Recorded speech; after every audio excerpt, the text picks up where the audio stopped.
Welcome to Daily Wisdom, Walking the Path with the Buddha, a podcast shared by David Roylance. This podcast is dedicated to guiding you to completely eliminate the discontent mind and the suffering it causes by attaining enlightenment. Learn and practice the teachings of Gotama Buddha that will guide you to fully attain a peaceful, calm, serene, and content mind with joy. To support this podcast, visit patreon.com/supportbuddha or visit buddhadailywisdom.com, where you will discover a full range of courses, retreats, and online learning resources to assist you on the path to enlightenment. Now, here's our teacher to share more.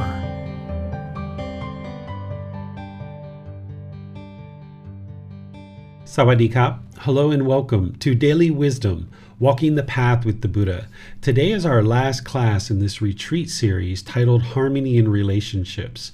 We've done 7 classes so far, and this is the 8th class, ending with eradicating the pollutions of mind, eliminating the 10 fetters. I'm going to help you understand what these 10 fetters are in detail and then how to actually eliminate them from the mind, because these are the 10 things that are polluting the mind. The Buddha discovered these 10 things, and through understanding what they are and how to eliminate them, then the mind can actually move to this enlightened mental state. And then your relationships can be harmonious because you won't have these pollutants inhibiting you from having fulfilling personal and professional relationships. So welcome. Thank you for joining, whether you're here live or you're watching on the replay, either through Facebook, YouTube, through our podcast, or some other mechanism. I appreciate you being here, and hopefully those of you guys that are celebrating Christmas are having a very lovely and enjoyable Christmas. Welcome to all of you guys. And let's start studying the 10 fetters and helping you to understand more about what these are and how to actually eliminate them. So what a fetter is a fetter is like a ball and chain, like a shackle around your ankle that's keeping you trapped in the unenlightened state. As long as these 10 pollutants are in the mind, it's going to inhibit the mind from experiencing this radiance or this brightness of the enlightened mind. So it's very important as you are making your journey towards enlightenment to understand these 10 fetters in detail.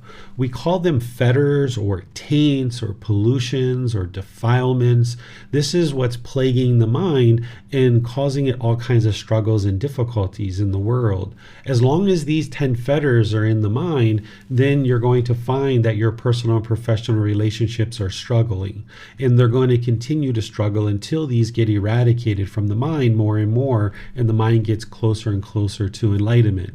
So once you understand what these are and you can actually apply the antidotes and fix them, then you'll see this brightness and this radiance of the enlightened mind shining through more and more. As you are learning the path to enlightenment and you first start, you're typically learning things like the 3 universal truths, the 4 noble truths, the Eightfold Path, the 5 precepts, the 3 poisons or the 3 unwholesome roots. You're learning about what is Gotama, what is merit. You're developing your meditation practice, and all of these things are the real foundations of the path to enlightenment. And it will take you a number of months, maybe even years, to really get your arm around those so that you can deeply understand them and deeply practice them. As you're practicing those teachings more and more closely, you'll start realizing that the mind will start experiencing the jhanas. These are 4 preliminary phases that the mind goes through before it moves into the first stage of enlightenment. These preliminary phases that the mind experiences, referred to as the jhanas, this is like the light bulb flickering and helping you to see that you're putting together your practice of the Eightfold Path really well.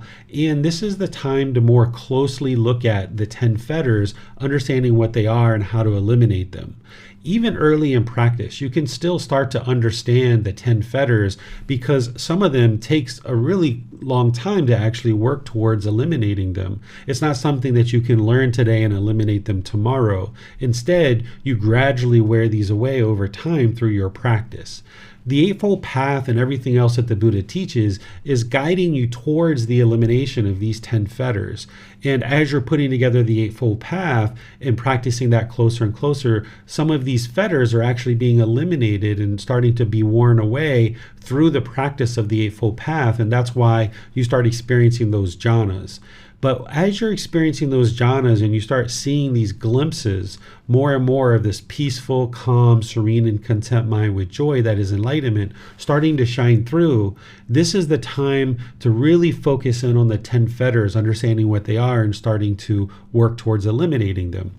There's nothing wrong with actually learning them early in practice and keeping them in mind and knowing what they are so that you can then work to eliminate them as you're progressing in your path. But early on, if you haven't quite gotten your arms around the Eightfold Path and all the connected teachings, then it's best to really focus on that. And then as you're starting to experience these jhanas, this is the time to really start focusing in on the 10 fetters. There's the lower fetters, which are here: personal existence view, doubt, wrong behavior and observances, sensual desire, and ill will. I'm going to talk about each one of these in detail and help you understand what the remedy is for these. And then there's the higher fetters. These are desire for form, desire for formless, conceit, restlessness, and ignorance. These make up what's called the higher fetters. And then depending on how you're eliminating these, the mind will move from those jhanas, those preliminary phases that I talked about. There's 4 of those, and it will make its way into the first stage of enlightenment by eliminating the first 3 fetters. The first 3 fetters are personal existence view, doubt, and wrong behavior and observances. These are going to help you to move into the first stage of enlightenment that we refer to as a stream enterer. So once these 3 fetters are eliminated from the mind, then an individual is in the first stage of enlightenment. The mind is still experiencing discontentedness at this point, but it's been significantly diminished. And once the mind reaches this first stage of enlightenment as a stream enterer, it won't regress backwards from there. It'll be firmly in the first stage of enlightenment. Whereas the mind is practicing the Eightfold Path and moving into the jhanas, if for some reason somebody were to give up or their practice would become complacent, their mind can actually regress. But once the mind is in this first stage of enlightenment, it won't regress from there. And then once the mind is in the first stage of enlightenment and an individual continues to practice, they've already eliminated the first 3 fetters, and then they've greatly thinned or reduced fetter 4 and 5, which is sensual desire and ill will. We're going to be talking about these as we go in today's class. And then once the lower fetters are completely eliminated, meaning there are no more arising of personal existence view, doubt, wrong behavior and observances, sensual desire, and ill will, this is where the mind now moves into the third stage of enlightenment as a non-returner. And here, discontentedness is significantly diminished, where you might only be experiencing discontentedness about once every 3 months, once every 6 months. It's not very frequent, and the intensity of the discontentedness is very insignificant. And oftentimes, practitioner can get somewhat complacent at this stage of enlightenment, very much like beings who are reborn into the heavenly realm that are complacent in the heavenly realm because they're only experiencing pleasant feelings. Beings in the third stage of enlightenment can also oftentimes become somewhat complacent because they're very infrequently experiencing discontentedness, and it's not very intense, and it can be pretty quickly eradicated. But the mind is not yet enlightened when it's in this third stage of enlightenment because it's still experiencing some discontentedness. Even if that's just a little bit of ickiness or uncomfortableness or dissatisfaction at one point or another, the mind is still not yet enlightened. It's not until somebody eliminates all the lower fetters and all the higher fetters, all 10, that now the mind moves into the fourth stage of enlightenment, referred to as an arahant. This is an individual who actually is enlightened. The mind will no longer experience any discontent feelings like sadness, anger, frustration, irritation, annoyance, guilt, shame, fear, boredom, loneliness, shyness, resentment, jealousy, even the slightest displeasure or unsatisfactoriness is not experienced in the enlightened mind. The mind is permanently peaceful, calm, serene, and content with joy, experiencing a high degree of focus, concentration, clarity of mind, and deep memory. And the reason why this is occurring is because this individual has eradicated the pollutions of mind. As long as these pollutions are in the mind, it's going to hinder it from being able to experience this peace and this joy and this focus, this clarity, this concentration and deep memory, because this pollution is hindering the mind from experiencing that brightness or that radiance. The mind is still in the darkness, experiencing the pollution of mind, and it's not until that is eliminated from the mind that now the qualities of the enlightened mind can shine through. So as we go today, I'm going to be sharing each of these fetters with you to help you understand these pollutions of mind, so that then once you understand what they are, you can be observant when they're arising and you can see the complications and difficulties that they're causing, and then you'll know the solution of how to eliminate them. But at any time, you can always reach out for help. You can consult the resources that I share, like books and classes, and reach out for personal guidance and things like this. But if this is the first time that you've learned the 10 fetters, it's good to understand them, but don't feel like this is the only time you're ever going to learn them, because you're going to need to come back and revisit them multiple times as you plot your journey to enlightenment. These stages of enlightenment and the fetters that need to be eliminated on your journey to enlightenment, these are for your personal growth. This isn't something that you would kind of call up your mom and say, "Hey mom, guess what? I made it to the first stage of enlightenment. Aren't you so proud of me?" Or go out, put on your Facebook page that you're in the second stage of enlightenment. These are for your personal development. You don't get any kind of badge to wear around or any kind of emblem or anything like that. Instead, it's helping you to plot your course and plot your plans going forward, so that as you see these fetters arising and causing complications in your life, you know that they're there, and then you will know how to eradicate them. And as you're having challenges with that, again, you can reach out to your teacher or consult resources in order to help you better understand how to eliminate these. So this is for your personal development. It may be something that you only really talk about with your teacher. You might talk to your teacher and say, "Hey, I think I've eliminated personal existence view, but I'm not sure. Could you help me discern this or figure this out?" Or, "I feel like I've eliminated central desire or ill will. Is there some suggestion that you can provide me to help me determine if I've actually eliminated these or not, or if I still need to do more work on that?" So these are ways to plot your personal journey to enlightenment. The first fetter is called personal existence view. This is one that we actually talked about last week as part of our class, and I went through it in detail because this particular fetter or personal existence view is one that most people have a bit of a challenge to really understand, because it's vastly different than what we've been taught our whole life. And as the mind has accumulated certain conditioning and certain experiences that it's had, it's accumulated more and more of this pollution of personal existence view. I talked about it in detail in one particular class because it usually needs a lot more focus to be able to understand it and understand what it is and how to eradicate it. So if you haven't seen that class yet, I suggest that you go back to either the video in Facebook or YouTube, or you go to the podcast and learn what personal existence view is in detail in the solutions of how to eradicate it. Essentially what this fetter is, or this pollution of mind is how the mind falsely or mistakenly believes that the physical body or the mind is the self, meaning there's a certain self-image that the unenlightened mind attaches to, it clings to with the physical body. There's a certain self-image that it's projecting in the world, or there's certain self-identity in the mind.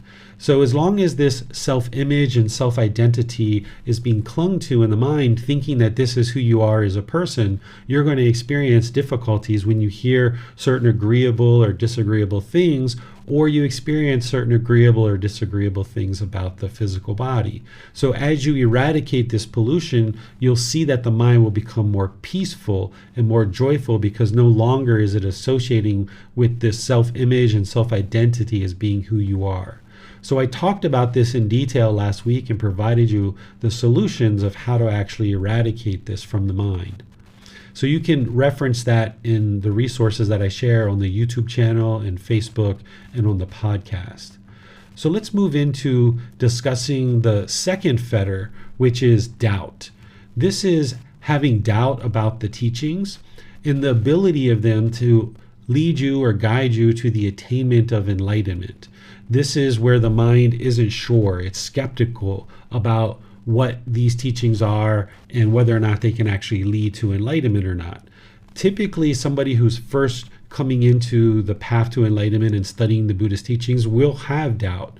And this doubt can actually be a real healthy doubt. You can harness it to your benefit.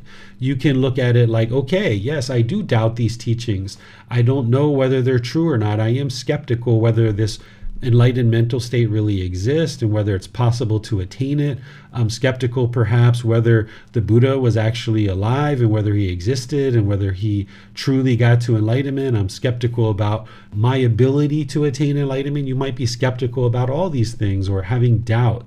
And what you can do is you can train the mind to be now inquisitive to understanding the teachings in order to deeply investigate them. And then as you're investigating the teachings and you're seeing the improvement to the condition of the mind, where it is becoming more peaceful, it is becoming more joyful, it is becoming more focused and concentrated, you're noticing more stability and steadiness in the mind, then eventually you get to the point where you've eradicated doubt about the teachings because you see that through your investigation of them and you applying them in practice, that it is improving the condition of the mind.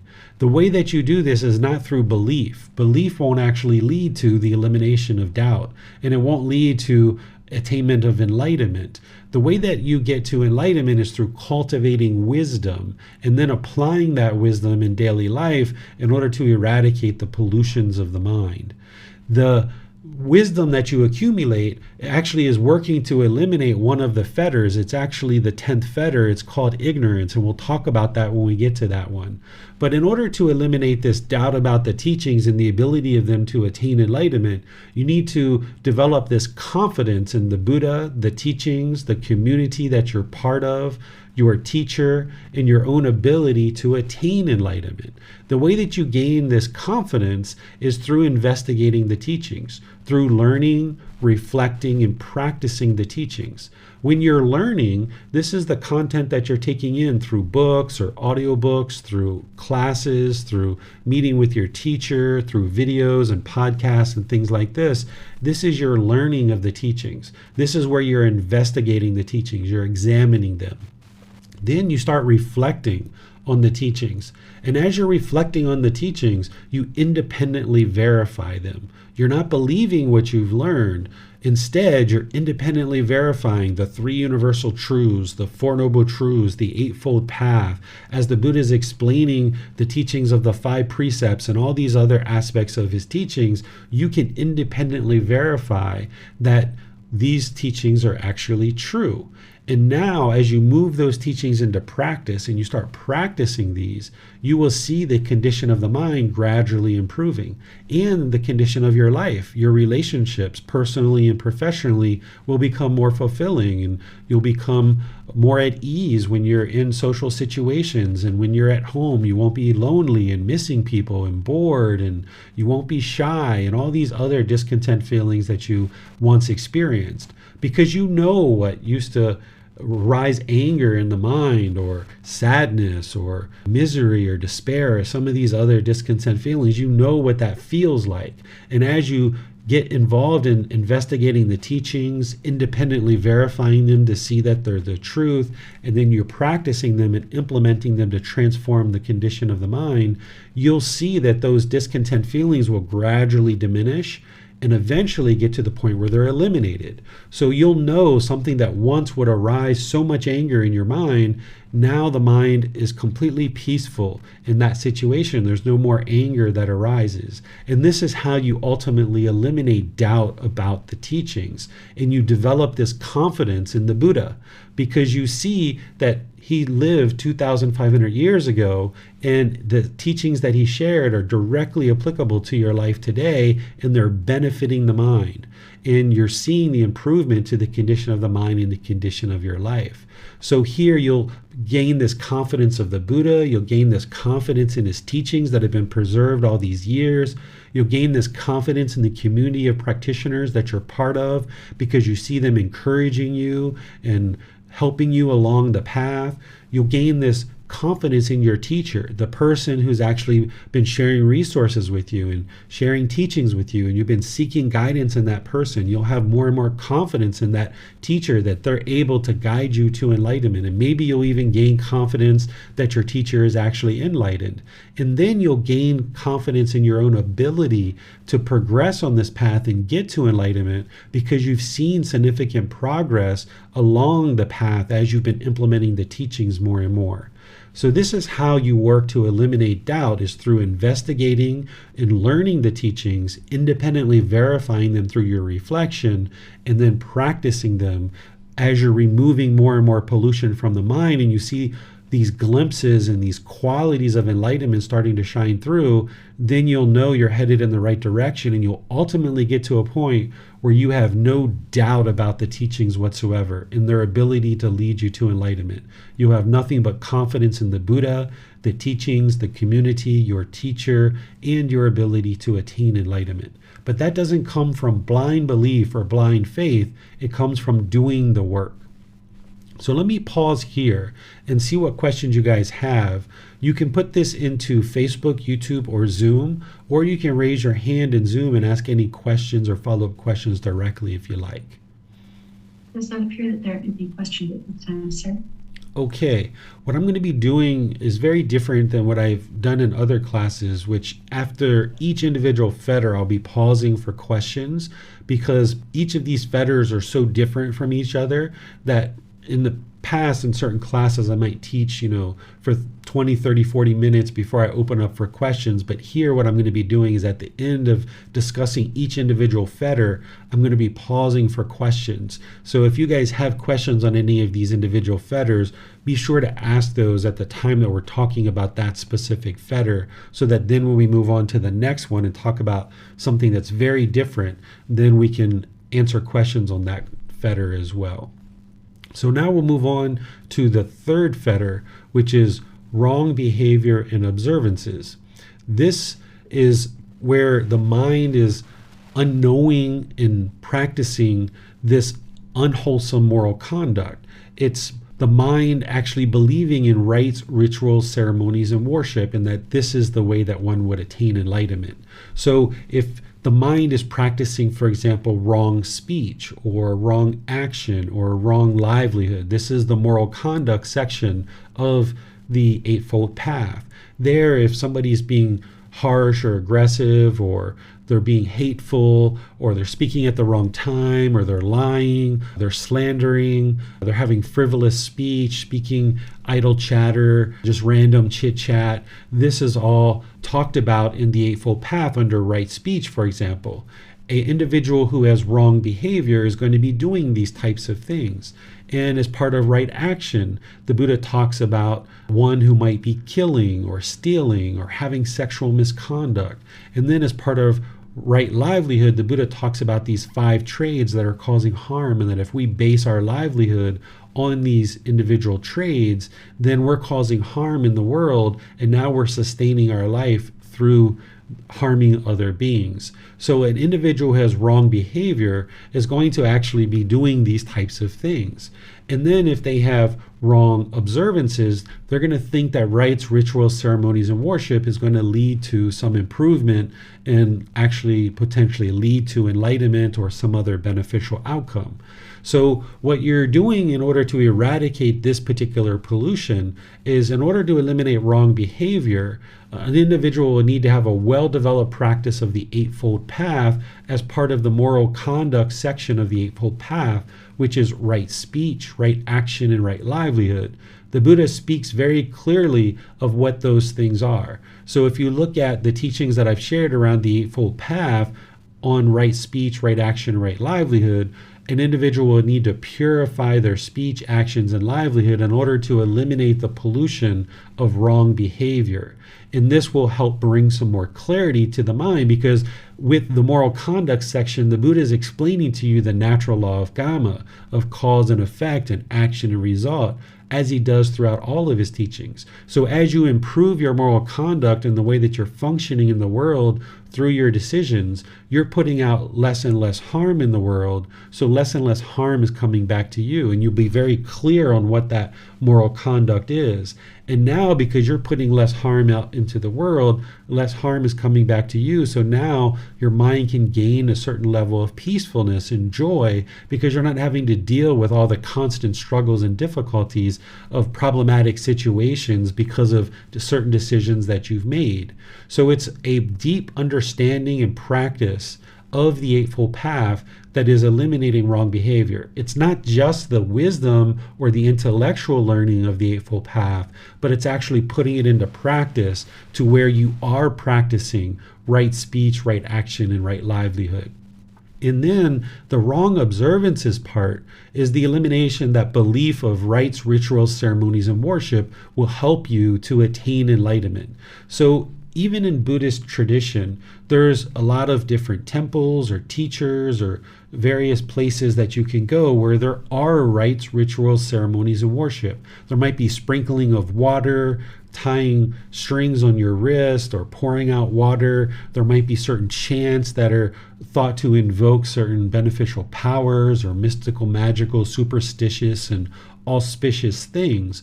But the Buddha didn't teach any of these things. These are things that were actually added to his teachings after he died. They're not in his original source teachings. When you look at the words of the Buddha and you base your practice on the words of the Buddha, you can see what did he teach and what he didn't teach. And he taught that rites, rituals, ceremonies, and worship don't actually lead to enlightenment and an improved condition of mind. So as you are learning with the words of the Buddha, you can understand that rites, rituals, ceremonies, and worship aren't going to lead to some benefit. And the way that you can come to that conclusion even now is that if you understand the three poisons or the three unwholesome roots of craving, anger, and ignorance, or this unknowing of true reality, then you might understand that the whole reason why craving and anger exist in the mind is because of ignorance, or this unknowing of true reality, this lack of wisdom. And wisdom is talked about in the Buddhist teachings quite a bit, because in order to get to enlightenment, you would need to cultivate wisdom about the path to enlightenment and what's going on in the mind so that you can eradicate it. So the only reason why craving and anger exist in the unenlightened mind is because the mind has this ignorance or this unknowing of true reality. It doesn't realize that it's craving that is causing the discontent feelings. In the unenlightened state, until we have that breakthrough to establish right view, we typically will blame other people or will blame the situation for causing us discontent feelings, when in reality we're causing it ourselves. And this is because of a lack of wisdom. And if you understand dependent origination, which somebody by the time they get to the first stage of enlightenment would understand dependent origination, then you understand that it's ignorance or the unknowing of true reality that is at the top of this chain that's leading all the way to discontentedness and continuous rebirth in the cycle of rebirth. So since you start to understand that it's this unknowing of true reality, or the mind doesn't understand what it doesn't understand, is the real problem, then the antidote to that is wisdom. That's what transforms the mind. Then you can understand that rites, rituals, ceremonies, and worship doesn't lead to wisdom. Sprinkling water on you, tying a string around your wrist, doing some type of ceremony or something like this, it doesn't actually lead to wisdom about craving and anger. It doesn't lead to wisdom about moral conduct. It doesn't lead to wisdom about mental discipline. It doesn't lead to wisdom about the natural law of karma. So sprinkling water or tying a string around your wrist or any of these other rites, rituals, ceremonies, and worship that are out there, it's not leading to enlightenment. Instead, it's actually hindering a person's enlightenment. As long as the mind is believing that rites, rituals, ceremonies, and worship is leading to an improved results in life, then the mind is still in this ignorance. It's still in this delusion. It's still having confusion. It's still having misunderstanding about what needs to transpire in order to get to enlightenment. What needs to transpire is this learning, this reflecting to independently verify the teachings, and this practice. And that's what's eradicating the pollutions of mind. If you understand what the real problem is these 10 pollutions or these 10 fetters, those don't get eradicated through rites, rituals, ceremonies, and worship. So an individual, by the time they get to the first stage of enlightenment, will have eliminated the belief that rites, rituals, ceremonies, and worship would lead to any kind of beneficial results in their life. So they would have purged that from their life practice and no longer thinking in that way. So let me pause and see what questions you guys have about wrong behavior and observances. Yes, sir. This is kind of a sort of a two-part question. Can this doubt that you taught about previously, can this actually help someone to eliminate this fetter of wrong behavior and observances if they are practicing these rites, rituals, ceremonies, and worship and seeing that that's not what's leading to enlightenment? Can this in some way help them, having that doubt about maybe rites, rituals, ceremonies, and worship, can that help them see that that's not what's going to lead to enlightenment?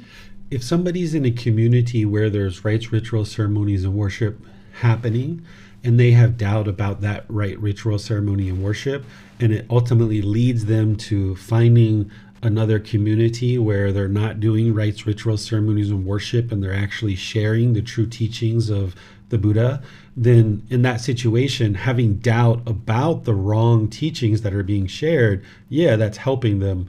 But here, remember, this is the path that the Buddha is explaining, is that doubt about his true teachings is what's going to hinder somebody from getting to enlightenment. Once you've learned and you're starting to encounter the true teachings, if you have doubt about them, it will hinder your ability to make progress and get to this first stage of enlightenment. But what I was sharing is that typically somebody coming into the path to enlightenment and joining a new community, even a community that has the true teachings, there's going to be a certain amount of doubt. And this can actually be harnessed. It can create a inquisitive mind where now the mind is inquisitive to actually deeply investigate and examine the teachings because they have doubt.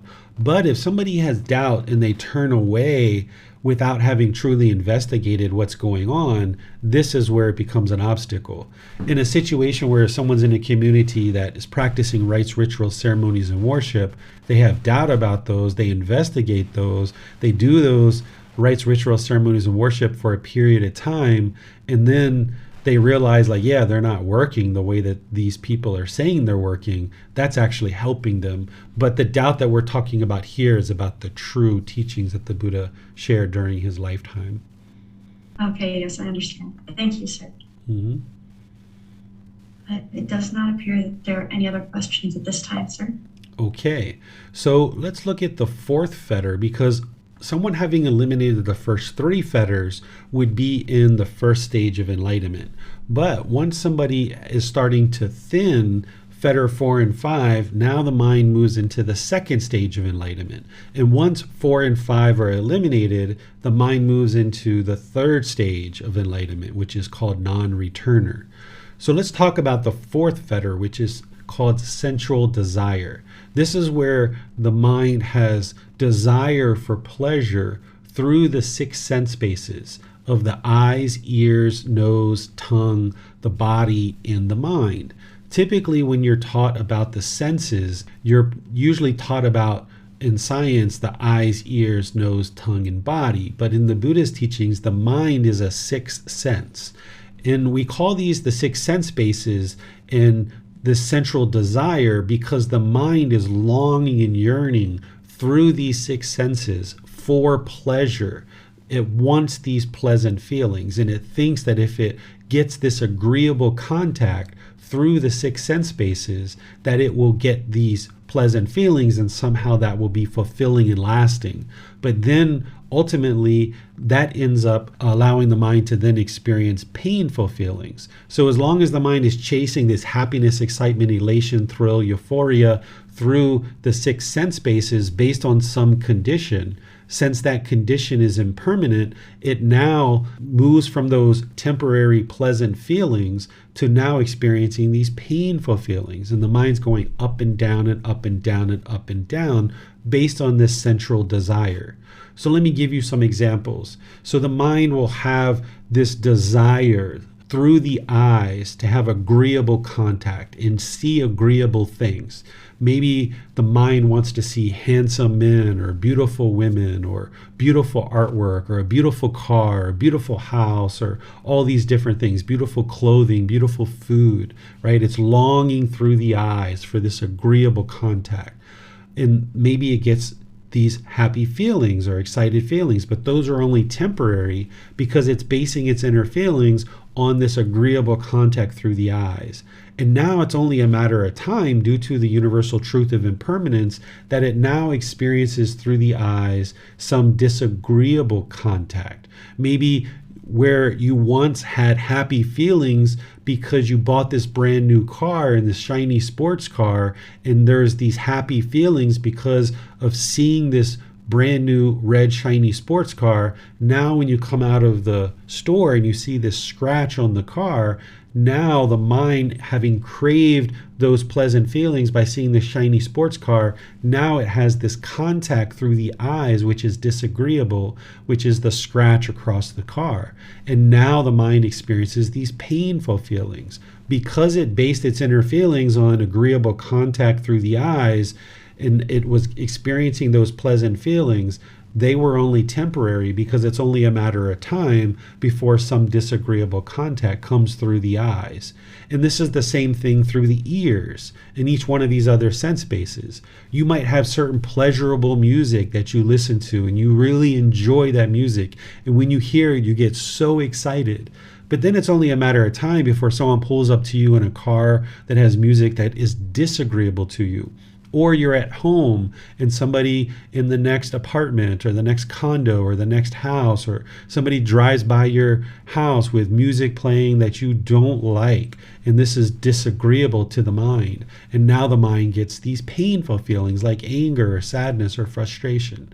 We could go through each one of these sense bases because it's the forms that the eyes see, it's the sounds that the ears hear, it's the odors that the nose experiences, it's the flavor that the tongue experiences and tastes, it's the physical objects that come in contact with the body, and then there's certain mental objects or thoughts or things that the mind is longing for. If you've ever been somewhere thinking about the past and pleasurable things that happened in the past, and your mind starts longing and yearning for those pleasant things, and then you feel disgruntled or angry about what you're experiencing now because you're no longer experiencing those things from the past.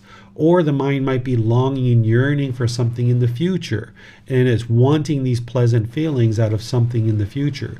And then when you experience that thing, it didn't meet your expectations, and now you're feeling painful feelings. You're feeling disgruntled or angry because this thing didn't meet your expectations.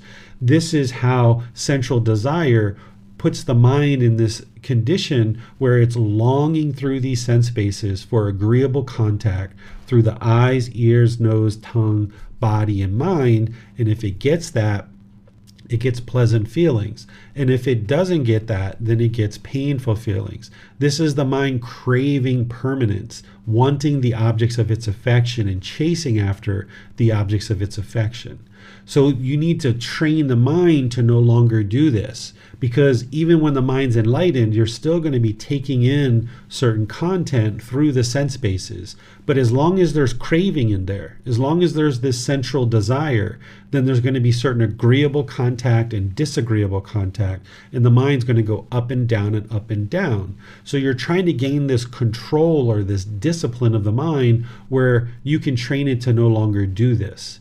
And you use breathing mindfulness meditation as a primary, steady, consistent training to be able to train the mind to no longer do this. The breathing mindfulness meditation is done 2 or 3 times a day for 30 minutes or more, and you need to build up to that. Typically, people don't start with that. You might start with once a day for 5 or 10 minutes or something like that, but gradually building up to 2 or 3 times per day for 30 minutes or more is where you'll see the most benefit. And this is a primary training that you do on a consistent basis. On an ongoing basis, you gradually train the mind through breathing mindfulness meditation to focus on the breath. And when it's not on the breath, and the mind moves off the breath, you cut that off, let it go, and you pull it back. And then the mind stays on the breath for a period of time. And then it moves off the breath. You observe that it's doing that. You cut that off, let it go, and come back to the breath. And then more and more, what you're gaining is this discipline or this control of the mind. You're not actually trying to eliminate the thoughts, but instead what you're doing is you're getting this discipline to be able to control the mind and restrain it.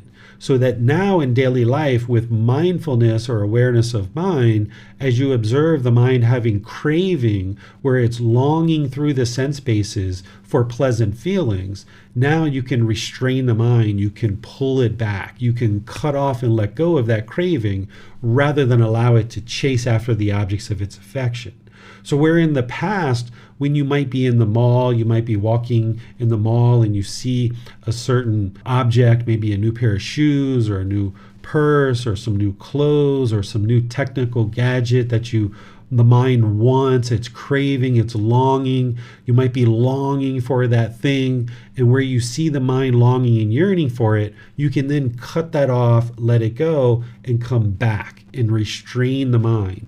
But you wouldn't be able to do that if you weren't practicing breathing mindfulness meditation on a consistent, ongoing basis. So by developing your mind through breathing mindfulness meditation to arise mindfulness or awareness of mind, specifically the 4 foundations of mindfulness, developing that in meditation and then practicing that in daily life, along with a rising concentration, being able to focus on a single object and practice singleness of mind, now you'll have control and discipline over the mind that where you see central desire arising, you can cut that off and let it go. And you use mindfulness to guard the mind. It's watching over the mind so that as you see cravings arising, you can cut that off and let it go and restrain the mind. Or as you see discontentedness arising as just a bodily sensation, you can cut that off and let it go. I've taught other classes about the 4 foundations of mindfulness, and you can get into detail to understand what these 4 foundations are. It's the bodily sensations, the feelings, the condition of the mind, and the mental objects.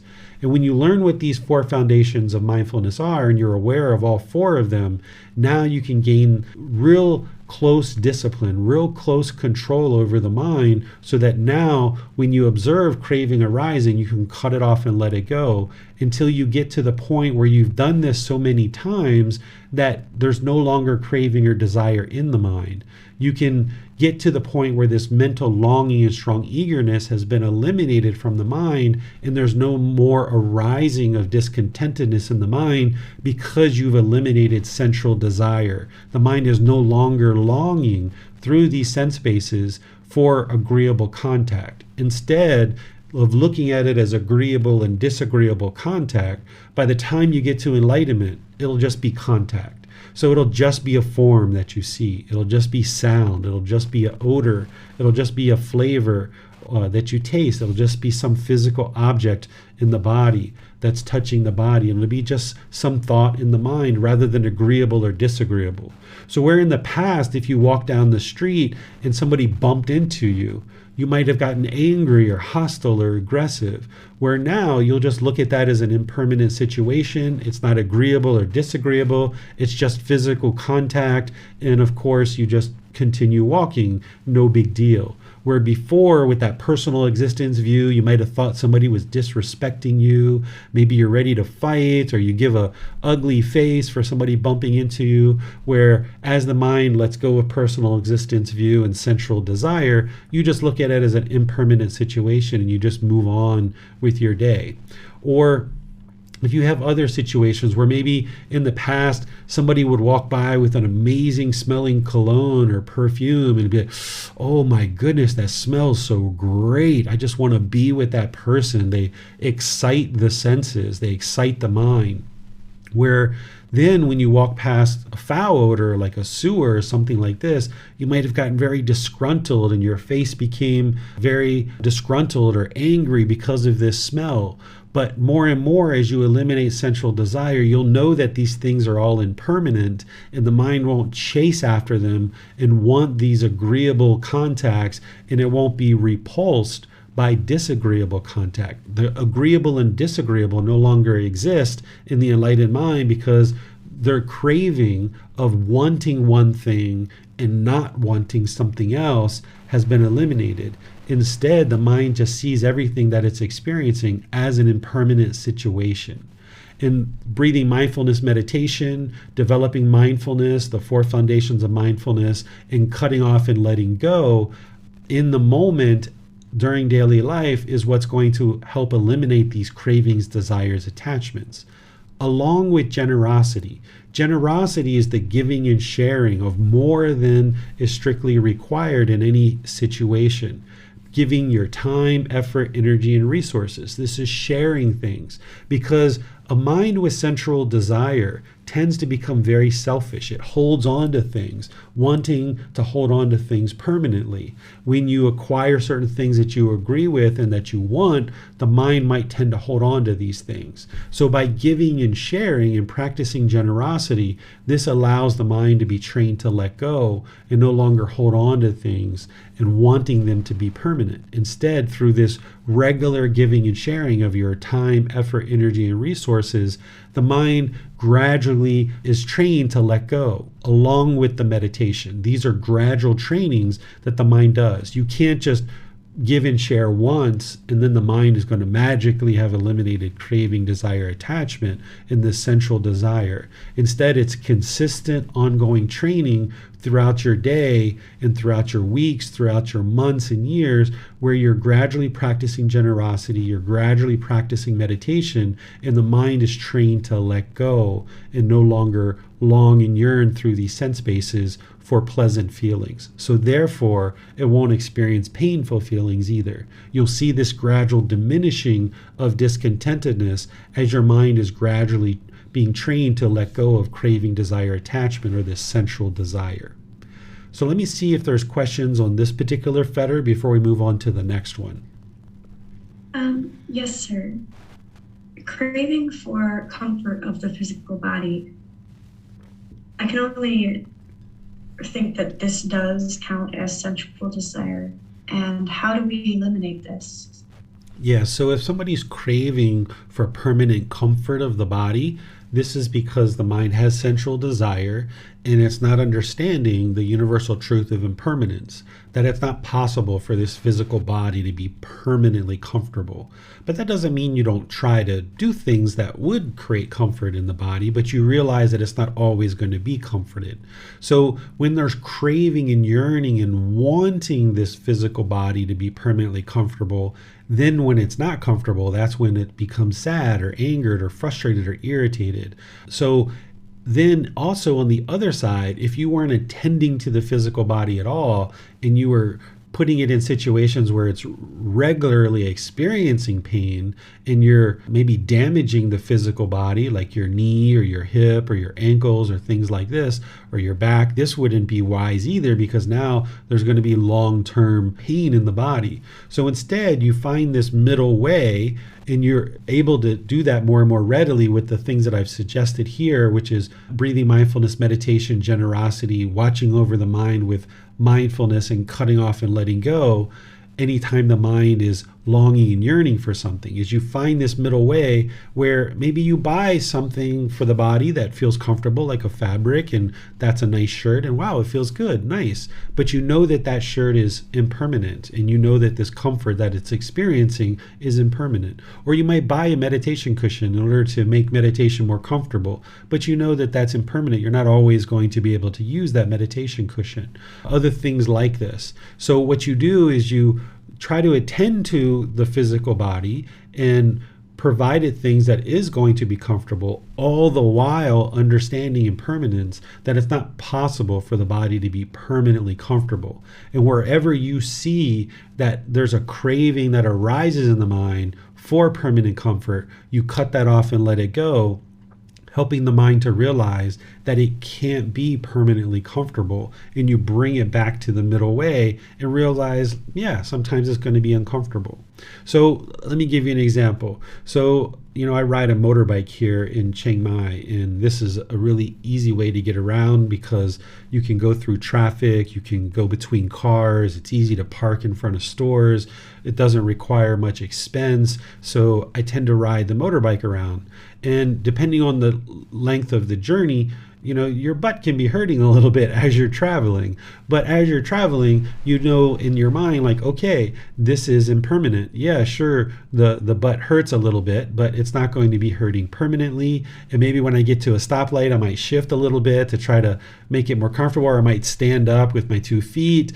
But ultimately, in that situation, when the butt is hurting, you're not discontent, you're not irritated, you're not angry, you're not frustrated, you're not annoyed. You just know that this is part of the human experience, that there's going to be occasional situations where the body's going to be uncomfortable. Understood. Thank you, sir. Mm-hmm.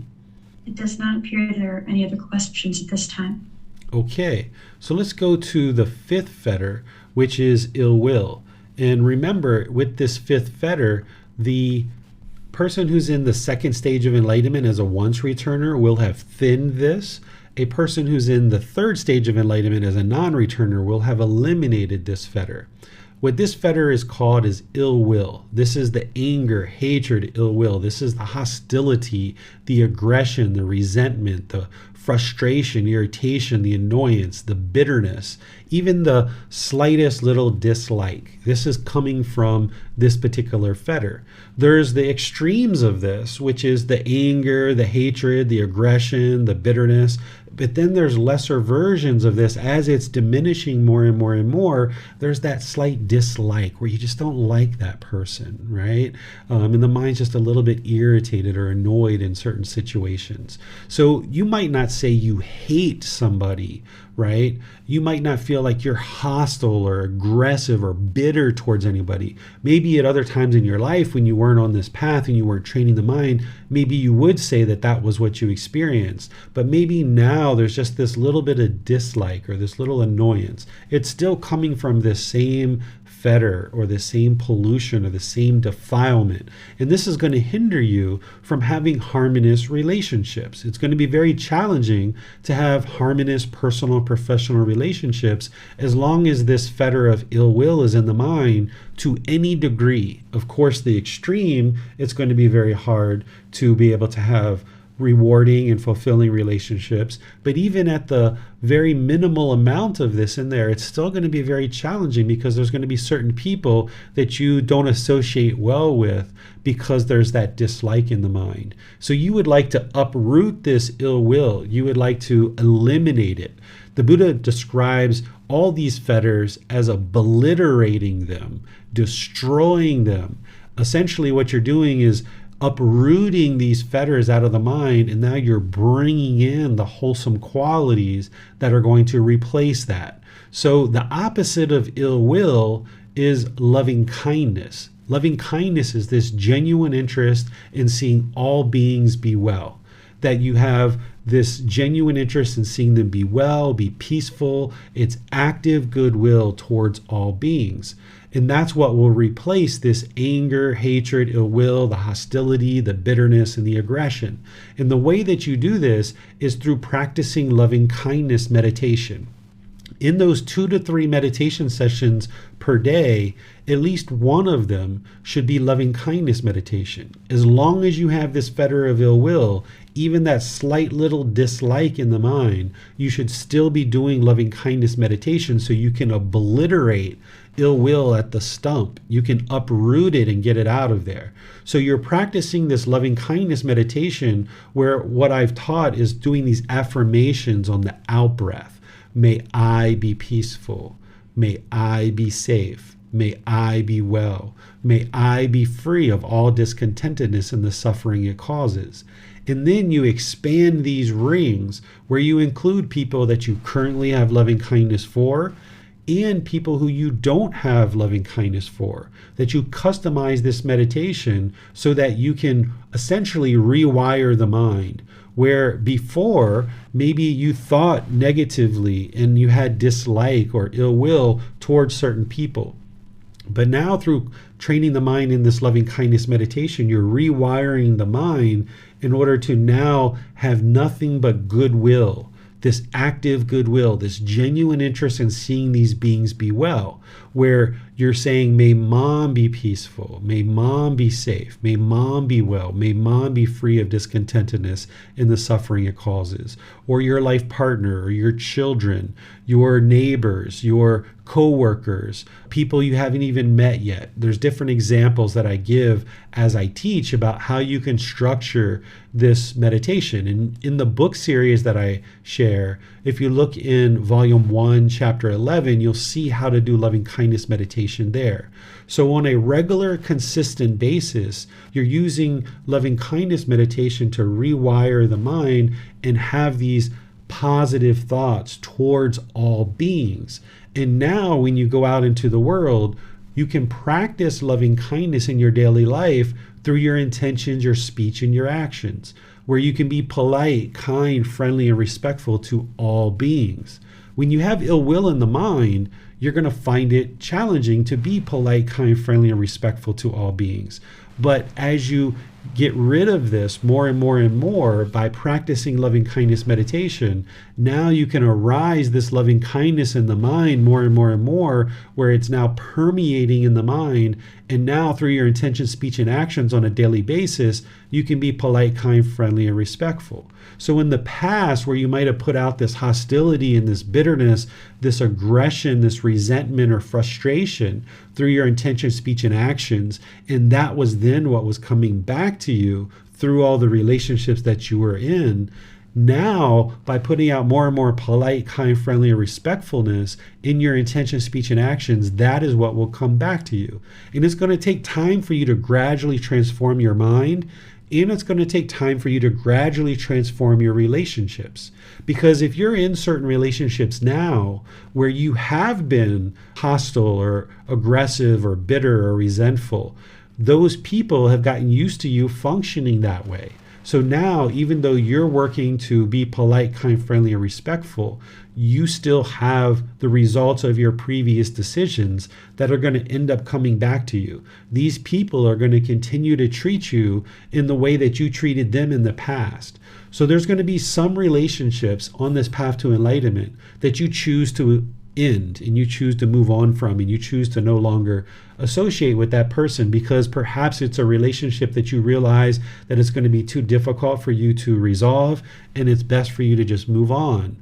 Then there's going to be certain relationships in your life that you currently have that you're going to work on and that you're going to continue to apply effort to improve. And by you improving your condition of your mind and them improving the condition of their mind, now this relationship can get on better and better footing and more solid. And then there's going to be new relationships that you create as part of this path to enlightenment, that those individuals you only have treated polite, kind, friendly, and respectful. So you've let go of certain relationships that you know it's going to be too much of a struggle to resolve. You're resolving the current relationships that you have, and you and that person perhaps are working through these challenges and working on your own pollutions of mind. And then you're forging new relationships that are going to continue forward in the future. And now through you practicing loving kindness meditation to kind of fill up the mind with this active goodwill, this genuine interest in seeing all beings be well, and now you're practicing it through your intention, speech, and your actions, your improved relationships and your new relationships, now you're functioning among wholesome friends, wholesome companions, and wholesome comrades, where you're only ever practicing loving kindness through your intention, speech, and actions. And this cleans up your relationships. It cleans up your life because you've cleaned up your mind. Oftentimes in the unenlightened state, what we do is we think the problems we're experiencing is because of other people. And we try to fix other people and try to get them to do things our way. and it never works. And oftentimes with this ill will, when people don't do things the way we want, we will push them away. This is called aversion. In this aversion, pushing them away, the unenlightened mind thinks that it's solving the problem. Because this person isn't doing what you want, you think that if you push them out of the way, this solves the problem. But then you have another relationship, you still have ill will in the mind, there's still this anger, this aggression, this frustration, this irritation, and then that relationship gets damaged as well, and then you push that relationship away. And the reason why is because the unenlightened mind is misunderstanding what the real problem is. It thinks that the problem is outside of itself, when in reality the true problem is inside the mind. All these different pollutions, including ill will, is hindering the mind from having harmonious relationships. So as you improve the condition of your mind by arising this loving kindness and getting rid of the ill will, now you can function in all your relationships with this loving kindness through your intentions, your speech, and your actions. And now you'll find that your relationships will really blossom and they can be more fulfilling because you're no longer blaming other people for the feelings that you experience, and you're no longer pushing people out of your life because you think they're the problem. Instead, you're focusing on what the true problem is, which is your own pollutions of mind. And where you see that this ill will is arising in the mind, you cut it off and let it go. You choose to no longer allow the mind to go down that path. Because before you have the wisdom of these teachings, when something happens that you disagree with, the mind very easily goes down this path of anger, of hostility, of hatred, of ill will, of bitterness and aggression. And this is a well-worn path that the mind easily goes down. But you know where that leads. It leads to more hostility, more aggression, pushing people away, people's feelings get hurt, and then essentially you become very lonely because you aren't able to associate with all people. Instead, you just keep pushing people away because of this well-worn path of anger or frustration, irritation, even the slightest little dislike. So what you're doing with loving kindness meditation and practicing loving kindness in daily life through your intention, speech, and actions, and cutting off anytime you see any anger or frustration or irritation arise, is you're forging this new path. And you're choosing that when something happens that you disagree with, you're not choosing to go down this path of anger anymore. You're choosing to arise loving kindness and this genuine interest in seeing all beings be well. And then more and more as you do this, this old path of anger gets overgrown. There's more brush, there's more branches, there's more sticker bushes. The mind won't be interested in going down that path anymore because it's been overgrown. And now the mind more and more readily goes down this path that you now created, where you've opened up this new path of loving kindness, and you've rewired the mind essentially, that you understand that you're not going to agree with everything that somebody does. You're going to disagree with people sometimes, and that's okay. Disagreement doesn't mean that you've disrespected somebody, and disagreement doesn't mean a fight until death until you get this person to agree with you. Instead, as the mind becomes more and more awake and you don't have that central desire and you don't have ill will, you understand that disagreement's going to occur and you just accept it, and you just know that that's going to occur, and you have this genuine interest in seeing all beings be well. And part of all beings being well is ensuring that you're not being aggressive and bitter and hostile to people. If you're being bitter, hostile, and aggressive to people, then that's what's going to come back to you.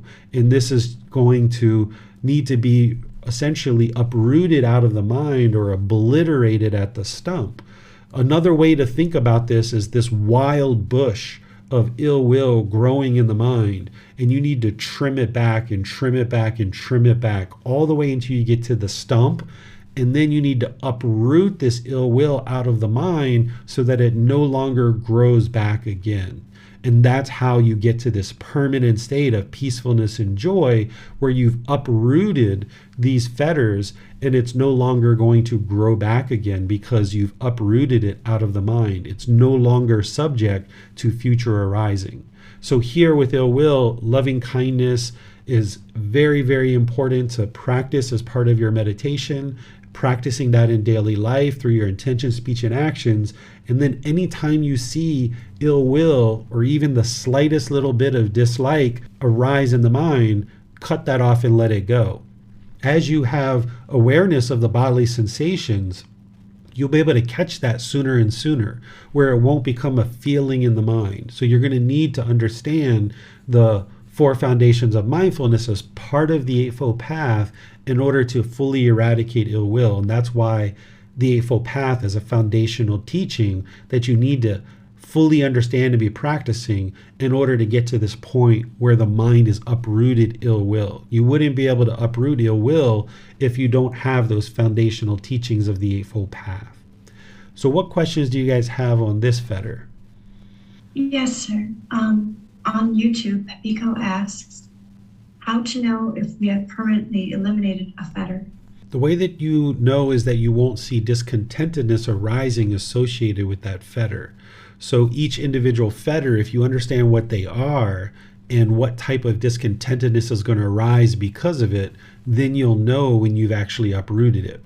So for example, with personal existence view, if you understand that it's wanting agreeable contact related to the self-image and self-identity. So if somebody says something like, oh, David, you wear white clothes, you look so handsome, it brings out the color of your eyes. If you feel these pleasant feelings coming into the mind, like, oh, wow, I feel so great, I feel so wonderful because somebody said that I look handsome in these white clothes, then that's a conditioned pleasant feeling, because it's only a matter of time before somebody says, why are you wearing those white clothes? They look so stupid. You know, you look like a marshmallow man. You know, you're going to get dirty when you're working in the yard. Why would you ever wear white clothes every day? Right? And then if the mind experiences, you know, sadness or frustration or irritation because of this, then you know that there's still personal existence view in the mind. Or if you get chocolate ice cream over your shirt and you feel embarrassed, this embarrassment is because of the personal existence view.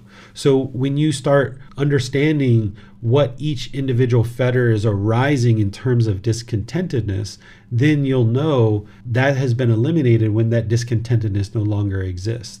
So like doubt, you'll get to the point where you have no doubt. You'll know in your mind, I know these teachings are leading to enlightenment because I can see enlightenment coming through more and more. I'm getting more experiences of getting glimpses of enlightenment.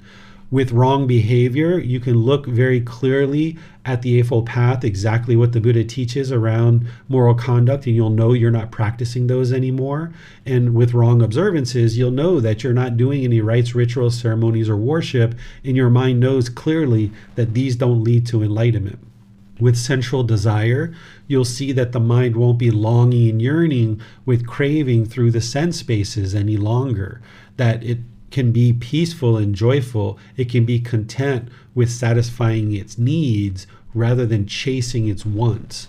And then here with ill will, you'll know that there's no longer any ill will, no anger or aggression or bitterness, resentment, even the slightest little dislike towards an individual. It won't be there anymore. The mind will just be cheerful and have an active goodwill towards all beings. You'll be interested in seeing all beings be well, and you'll be able to practice that in daily life through your intention, speech, and actions. And these other fetters that we're going to talk about in the higher fetters, it's the same thing. When you understand what those fetters are and what they look like when they're arising in the mind, then with mindfulness or awareness of mind, you won't see those fetters or those pollutions arise any longer in the mind. And this is where at different times you might need to reach out to your teacher and ask and say, hey, I think I've eliminated ill will. Is there a way that you can help me discern this? And we can ask you a few questions based on our relationship with you and based on what we know about your life and based on things that you share with us to see if ill will is truly eliminated from the mind or not. And this is something you'll be interested to keep tabs on, because you're going to need to know how to address all of these things as you're going forward. The Eightfold Path is giving you the generalized training of how to go forward so that anytime you see discontentedness arise, you know to cut that off and let that go. But this is understanding the 10 fetters is like going in with a surgical knife and surgically cutting out exactly what the problem is, where the Eightfold Path is giving you this generalized core teaching of how to practice on a daily basis. But here you need to go in with detail and surgically remove each one of these things, because all the things that I'm sharing with you that are the solutions to eliminating these are already things that I've actually taught as part of the Eightfold Path. But now I'm just showing you how those things that you've already learned are actually working to eliminate each one of these fetters. Yes, thank you, sir. Mm-hmm.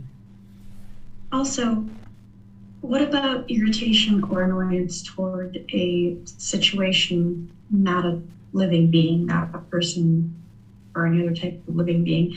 Is this still considered to be the fetter of ill will, or is this something else, sir? This is central desire. So if you have a desire for a certain situation to go a certain way, and it doesn't go that way and you get frustrated, this is because the mind is having the central desire. But now if the mind attributes that to a person, and now the mind has ill will towards that person or dislike towards that person, that's the actual ill will. Yes, understood. Thank you, sir. Mm-hmm. That's why these two are 4 and 5, and they get thinned and ultimately eliminated essentially hand in hand. This is the craving and anger part of the 3 unwholesome roots. Okay, yes, understood. Thank you, sir. Mm-hmm. It appears there are no other questions at this time, sir. Okay, so now let's move into the higher fetters, because at this point, somebody having eliminated the 5 lower fetters would be experiencing the 3rd stage of enlightenment as a non-returner. And if they die in that stage of enlightenment, they're going to be reborn in the heavenly realm. And as I've discussed in other classes, in the heavenly realm, these beings are oftentimes complacent because they're only experiencing exclusively pleasant feelings. And in that 3rd stage of enlightenment, a practitioner can become complacent because they're only experiencing very infrequent discontentedness, maybe once every 3 to 6 months, and it's not very intense. It's very minimal at this point. So if you're experiencing even the slightest little ickiness, it's important that you continue to go forward. You continue to practice. Don't allow the mind to become complacent at all, because if you become complacent and you stall out at that 3rd stage of enlightenment, then the mind isn't yet in the 4th stage of enlightenment, experiencing enlightenment itself as an arahant. It's only when you eliminate these 5 higher fetters, in addition to these 5 lower fetters, that now the mind is actually enlightened and experiencing enlightenment, where there will no longer be any discontentedness in the mind whatsoever. So here, let's talk about fetter 6 and 7 at the same time, because they're very similar. Desire for form and desire for formless. This is where the mind has a craving, a desire to exist in either the form realm of animal or human, or in the formless realm of hell, afflicted spirits, or heaven. The form realms are realms where there's physical form. So the animal and human realm, there's physical form. In the formless realms of hell, afflicted spirits, and heaven, those beings are still in existence in the cycle of rebirth, but there's no physical form. That's why we call them the formless realms. And if the mind has craving or desire to be reborn, then it's not yet enlightened. So if there's this desire to come back as a human or come back as an animal or be reborn in heaven and live there for eternity, or some people have desire to be reborn in hell or afflicted spirits, if these exist in the mind, then it hasn't yet eliminated the desire for existence. And there's still this desire for form and formless. These pollutions are in the mind. The mind is still holding on to this world. It's still holding on to this cycle of rebirth, wanting to be in existence. It's clinging to what's called the 5 aggregates. The 5 aggregates are something that you will typically learn after you've progressed to a certain point and you're studying the words of the Buddha and you start understanding his description of what a living being is. He gives these 5 aggregates. What a living being is they're going to have these 5 aggregates, or these 5 collections. There's form, feeling, there's perception, volitional formations, and consciousness. what form is the actual form. Then there's the feelings that are coming into the mind. Then there's perceptions. This is the way things seem to be, kind of like an assumption. It's the way things seem to be in the world, and they may be true, it may be false. And then volitional formations are the choices and decisions that a being will make. And then there's a consciousness or a mind. So you being a human being, you can look at this and you can see, yeah, I have physical form, there's feelings, there's certain perceptions of how things seem to be in the world, certain views, certain opinions. Then there's certain volitional formations, which are choices and decisions that you make. And then there's a consciousness, or there's a mind. This is how the Buddha described what a living being is. Even a squirrel has 5 aggregates. Even an ant has 5 aggregates. Even a bird has 5 aggregates. So these are living beings that have the 5 aggregates. But you can also look at something like a tree, and you can see that it doesn't have the 5 aggregates. It has physical form, but it doesn't have feelings. It doesn't have perceptions about the way things seem to be in the world. It doesn't make choices and decisions. It can't choose to uproot itself, walk down the street, and replant itself. And the reason why it can't do that is because it doesn't have a consciousness. It doesn't have a mind. So this is the way that you can discover and discern what is a living being, that it's going to have these 5 aggregates: form, feelings, perceptions, volitional formations, which are choices and decisions, and it's going to have a consciousness or a mind. So for a being to have desire for form or desire for formless, there's going to be a certain amount of clinging to these 5 aggregates. And you need to train the mind to let go and no longer hold on to these 5 aggregates, wanting to exist in either the form realms or the formless realms. And by the time you get to the point where you've eliminated desire for form and desire for formless, you will no longer crave to be in this world, so therefore there won't be a fear of death. Oftentimes we have fear of death because we don't know what's next, or we've done certain unwholesome things in the world and we fear what might be coming next. Or we have central desire and we're holding on to relationships, we're holding on to possessions, we're holding on to so many things because of central desire that there's this fear of letting go and what might come next. So in order to eliminate this fear of death and this desire to be in existence, you can reflect on your own death.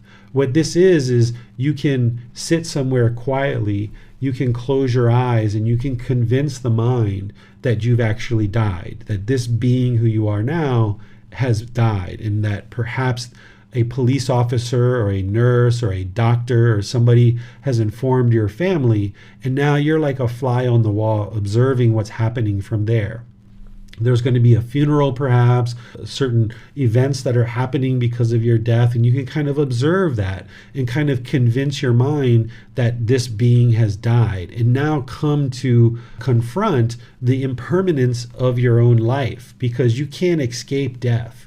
It's going to happen. Every single one of us, because we were born, we're going to die. There's no such thing as eternal life, that if you're in this existence as a human being, you're going to experience death. So you can allow that to sneak up on you and catch you by surprise, or you can reflect on your death over multiple sessions, convince the mind that you've died. Maybe you become sad, maybe you grieve, maybe you feel a certain amount of misery or frustration. But each time you do one of these sessions, the feelings get less and less and less, to the point where eventually you do this and you're completely at peace with death, and you just know that that's what's going to occur. You're no longer repulsed by this. You're no longer pushing it away. You're no longer conflicted with your own death. You get to the point where you're completely comfortable knowing that that's what is going to occur, and now you're no longer fearful of it. It's just a matter of when it comes and how it's going to come. But as long as you have this fear of death, the mind is oftentimes craving to be in existence. So you're not interested in craving existence, but you're also not interested in craving non-existence either. Non-existence would be like being interested in suicide, for example. So either side of this, the mind's going to be discontent. If you're craving existence, then the mind's going to be fearful of death. And if you're craving non-existence, then you're going to be discontent with existing in the world. So the mind needs to get to a point where it's eradicated desire for form and desire for formless, where it's no longer clinging to the five aggregates of form, feeling, perception, volitional formations, and consciousness, and it can just be content and joyful and peaceful in the present moment, knowing that there is this existence and it will come to an end, and when it does, that's fine. It's all impermanence. So you can get to a point where you're in meditation or you're in daily life, and if death comes to you in that instant, you're completely okay with that. That you wouldn't be disgruntled, you wouldn't be disappointed, you wouldn't be missing people, you wouldn't be holding on and grasping for certain possessions. But if death came to you in an instant, you would just be completely okay with that. You're not aspiring to die, that would be craving for non-existence, but you're not craving and aspiring to live either. You're just choosing to make wise decisions about your life without this fear of what may or may not come next. And then this is further liberating for you, that when you walk down the street or you're driving a car or you're in an airplane or something like this, you're no longer fearing death, that you just know that it will occur. You're going to make wise decisions to ensure that it comes as late as possible.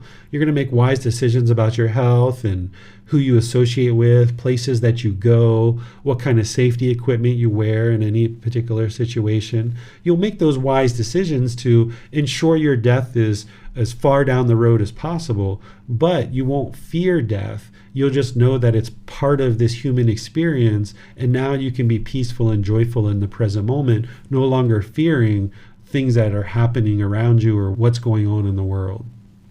What questions do you guys have on these two fetters? Yes, sir.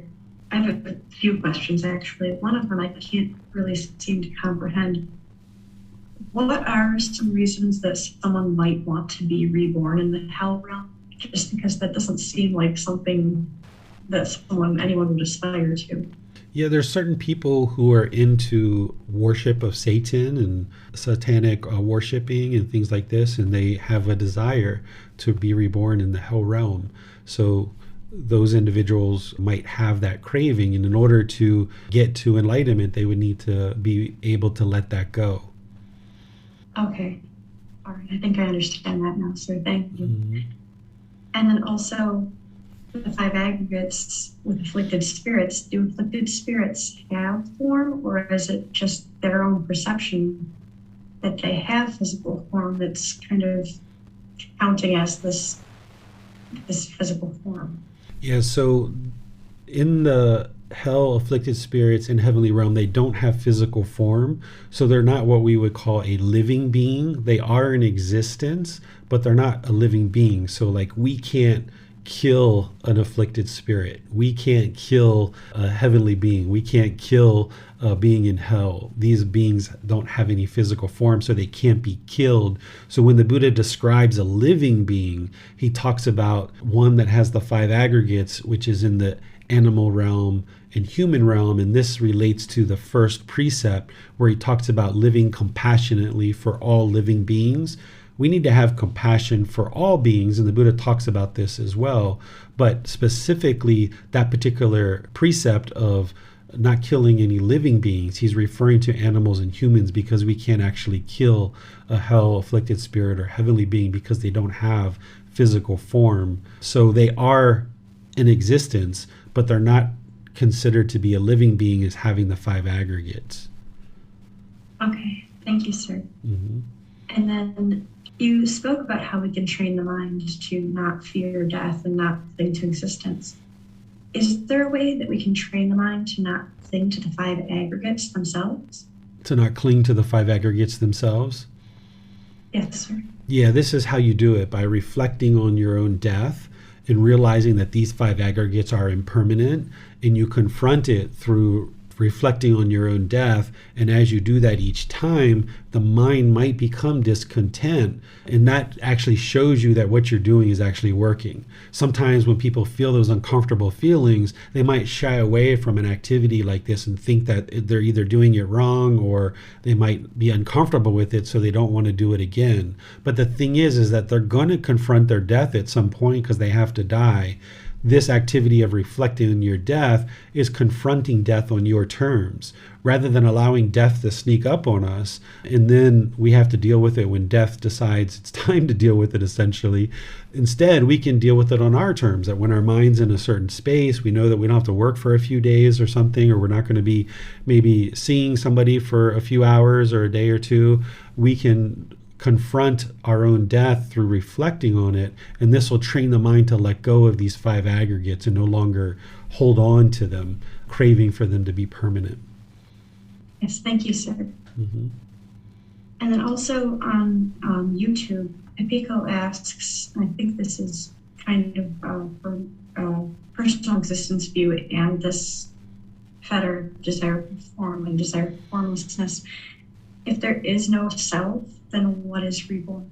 Yeah, so the understanding of no personal existence view and that there is no self, there is a physical body here, there is a mind here. And when these two coming together, we call this a person. So there is a person here, there is a human being talking to you, but it's essentially a consciousness or a mind talking through a physical body, using the physical body to articulate certain sounds that you can understand.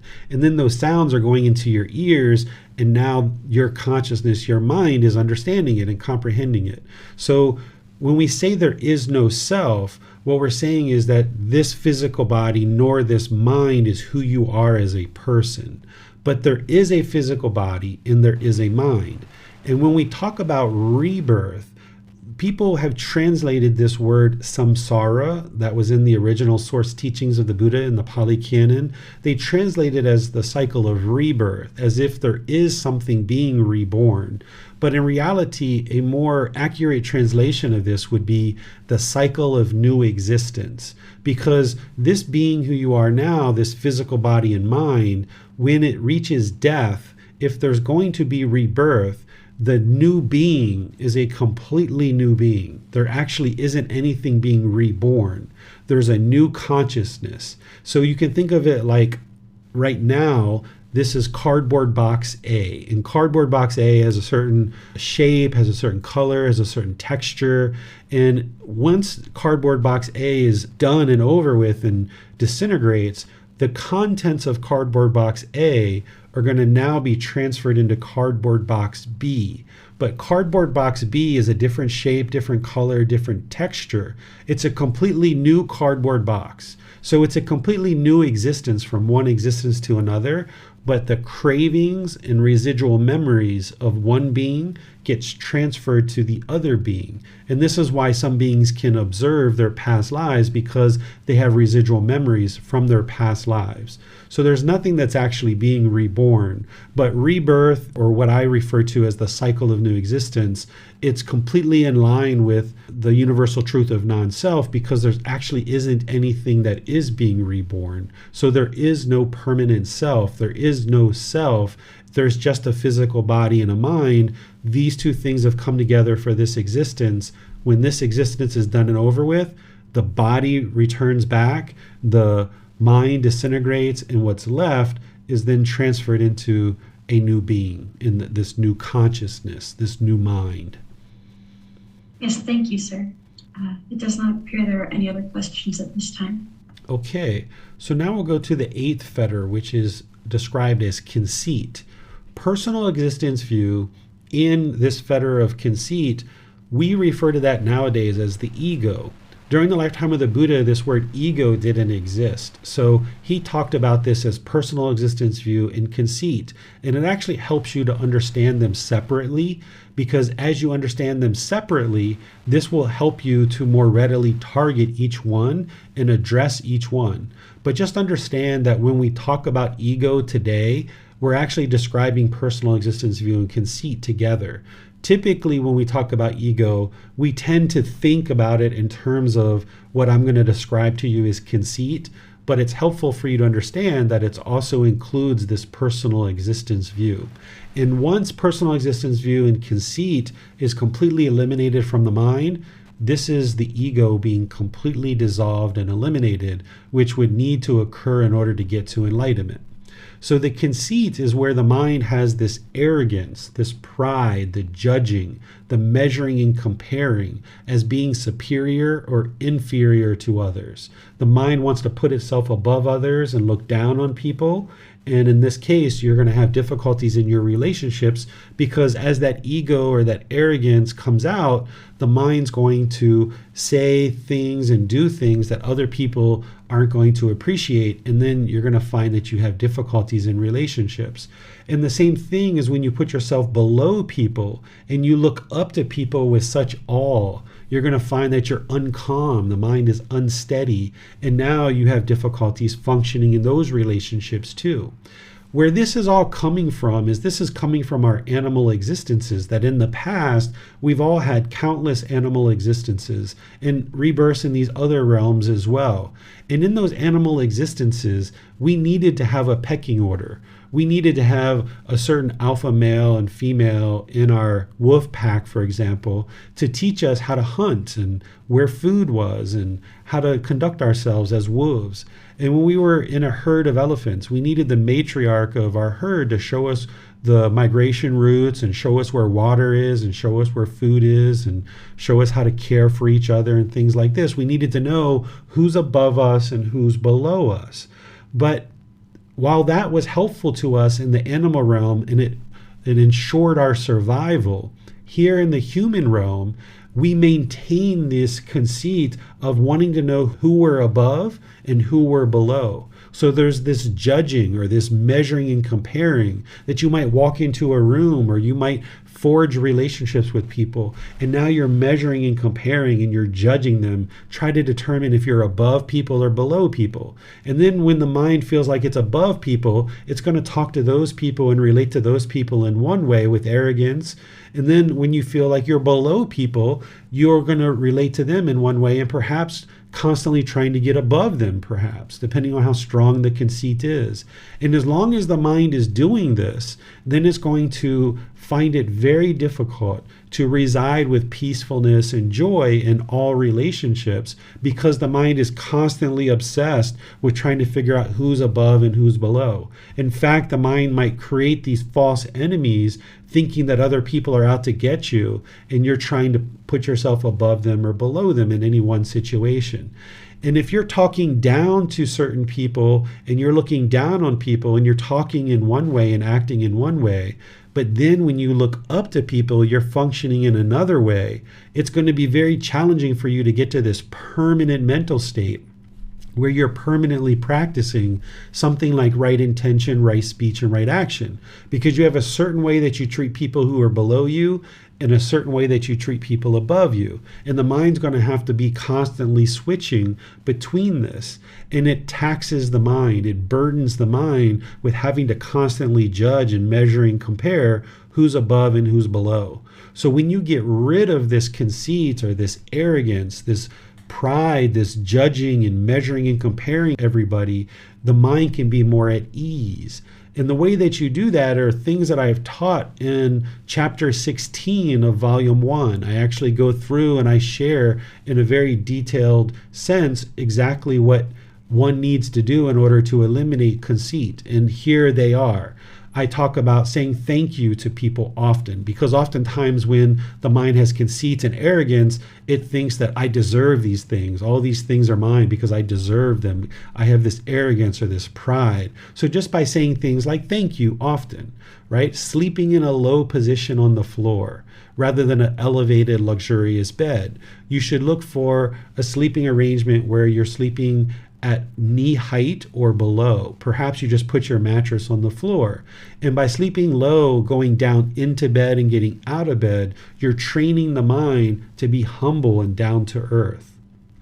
Do tasks that you feel are beneath you. If you feel like certain things are beneath you, like maybe washing dishes or vacuuming or sweeping or washing clothes or ironing clothes, or I don't know, any kind of number of things, maybe sweeping the street or sweeping your driveway, things like this, or cleaning up feces or urine or things like this. This is a way to train the mind to be humble, that you're willing to do any task whatsoever. You don't see anything as being beneath you.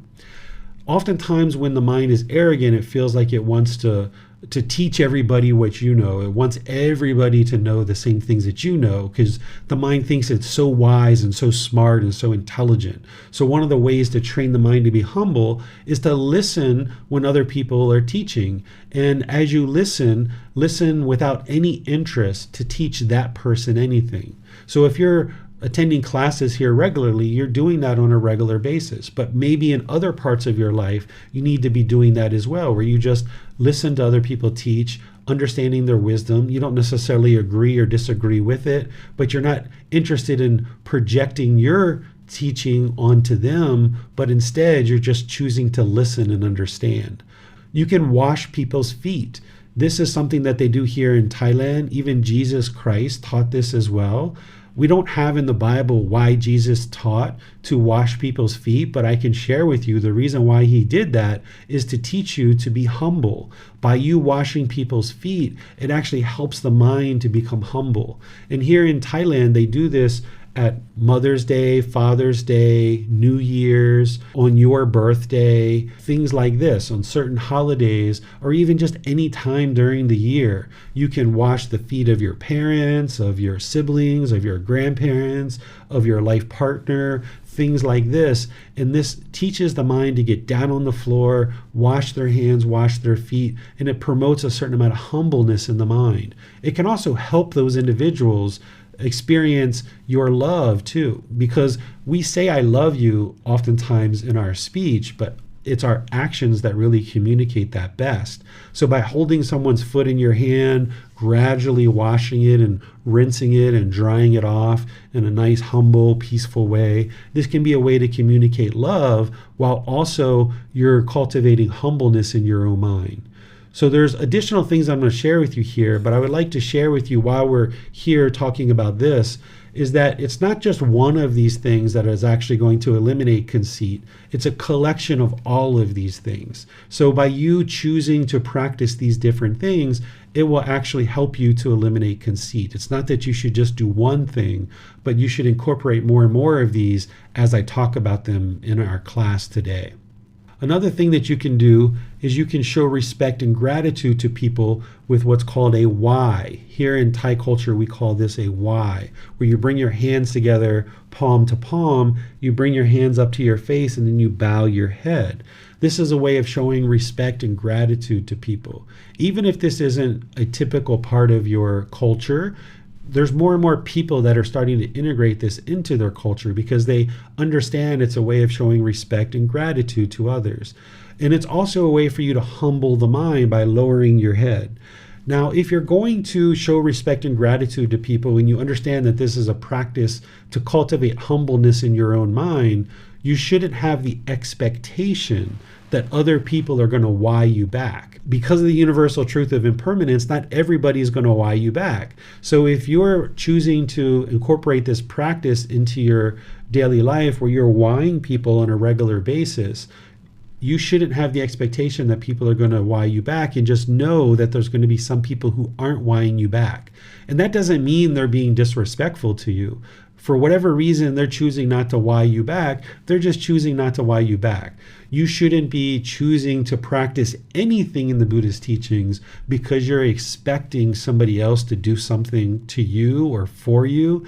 Instead, you should be practicing these things because you know it's the good, right, wholesome way, the wise way to conduct yourself in life. So when you're whying people, just understand that some people aren't going to why you back. A common occurrence that you'll see is that oftentimes ordained practitioners aren't going to why household practitioners back. Unfortunately, at some point along the line, somebody introduced this into the ordained way that some ordained practitioners think that they're above household practitioners and that they shouldn't why or show respect to household practitioners. I disagree with this, but that's their practice. It doesn't affect me. Instead, I choose to respect and have gratitude for all beings. So I'm going to why all beings, including children, everybody, I'm going to show respect and show gratitude to. And if you choose to do that, understand that it's part of your practice to cultivate humbleness in your mind. Show generosity, loving kindness, and compassion to all beings, especially those that you don't associate well with. Because if there's ill will in the mind, you might not associate well with certain people. And then might be this arrogance that comes into the mind. So by you practicing generosity, loving kindness, and compassion, this can help humble the mind. As you observe that there's any judgment or measuring and comparing as being superior or inferior to others, you need to cut that off and let it go. Don't allow the mind to do that, where you're judging other people, even if you're not talking to them, you're just looking at somebody, you're just thinking about somebody. If you see any kind of judgment where you're measuring and comparing and putting yourself either above or below people, cut that off and realize that that's an unwholesome quality and arise humbleness. Be kind and gentle around all beings because it's the right thing to do, not because you expect anything back in return, but just because you know that it's the right thing to do. You can ask questions and advice of other people that have learned certain things in life without you being interested in proving anything.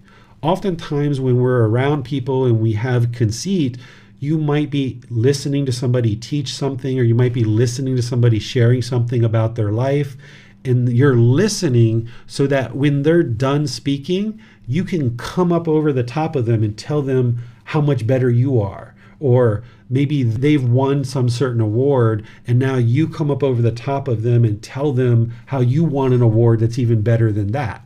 So rather than listening in order to react in this situation and come up over the top of people, just listen to people share the things that they've learned in life without any interest in trying to prove anything to them, but just listening. This can really help to cultivate a humble mind. If you've ever been to a party before in some cultures, sometimes you show up to a party and it's kind of like, hi, how are you? What do you do? Oh, you're a lawyer. Okay, well, I'm an airplane pilot. Like people want to go up over the top of each other, or right away there's this measuring and comparing that happens in social situations because people want to determine who's above them and who's below them. And where you see your mind being interested to do this, cut that off and let it go. If other people are choosing to do this, that's on them. That's what their practice is. But in order for you to eliminate conceit, you're going to need to observe that when your mind is trying to do those kinds of things, and then cut it off and let it go so that it no longer arises in the mind.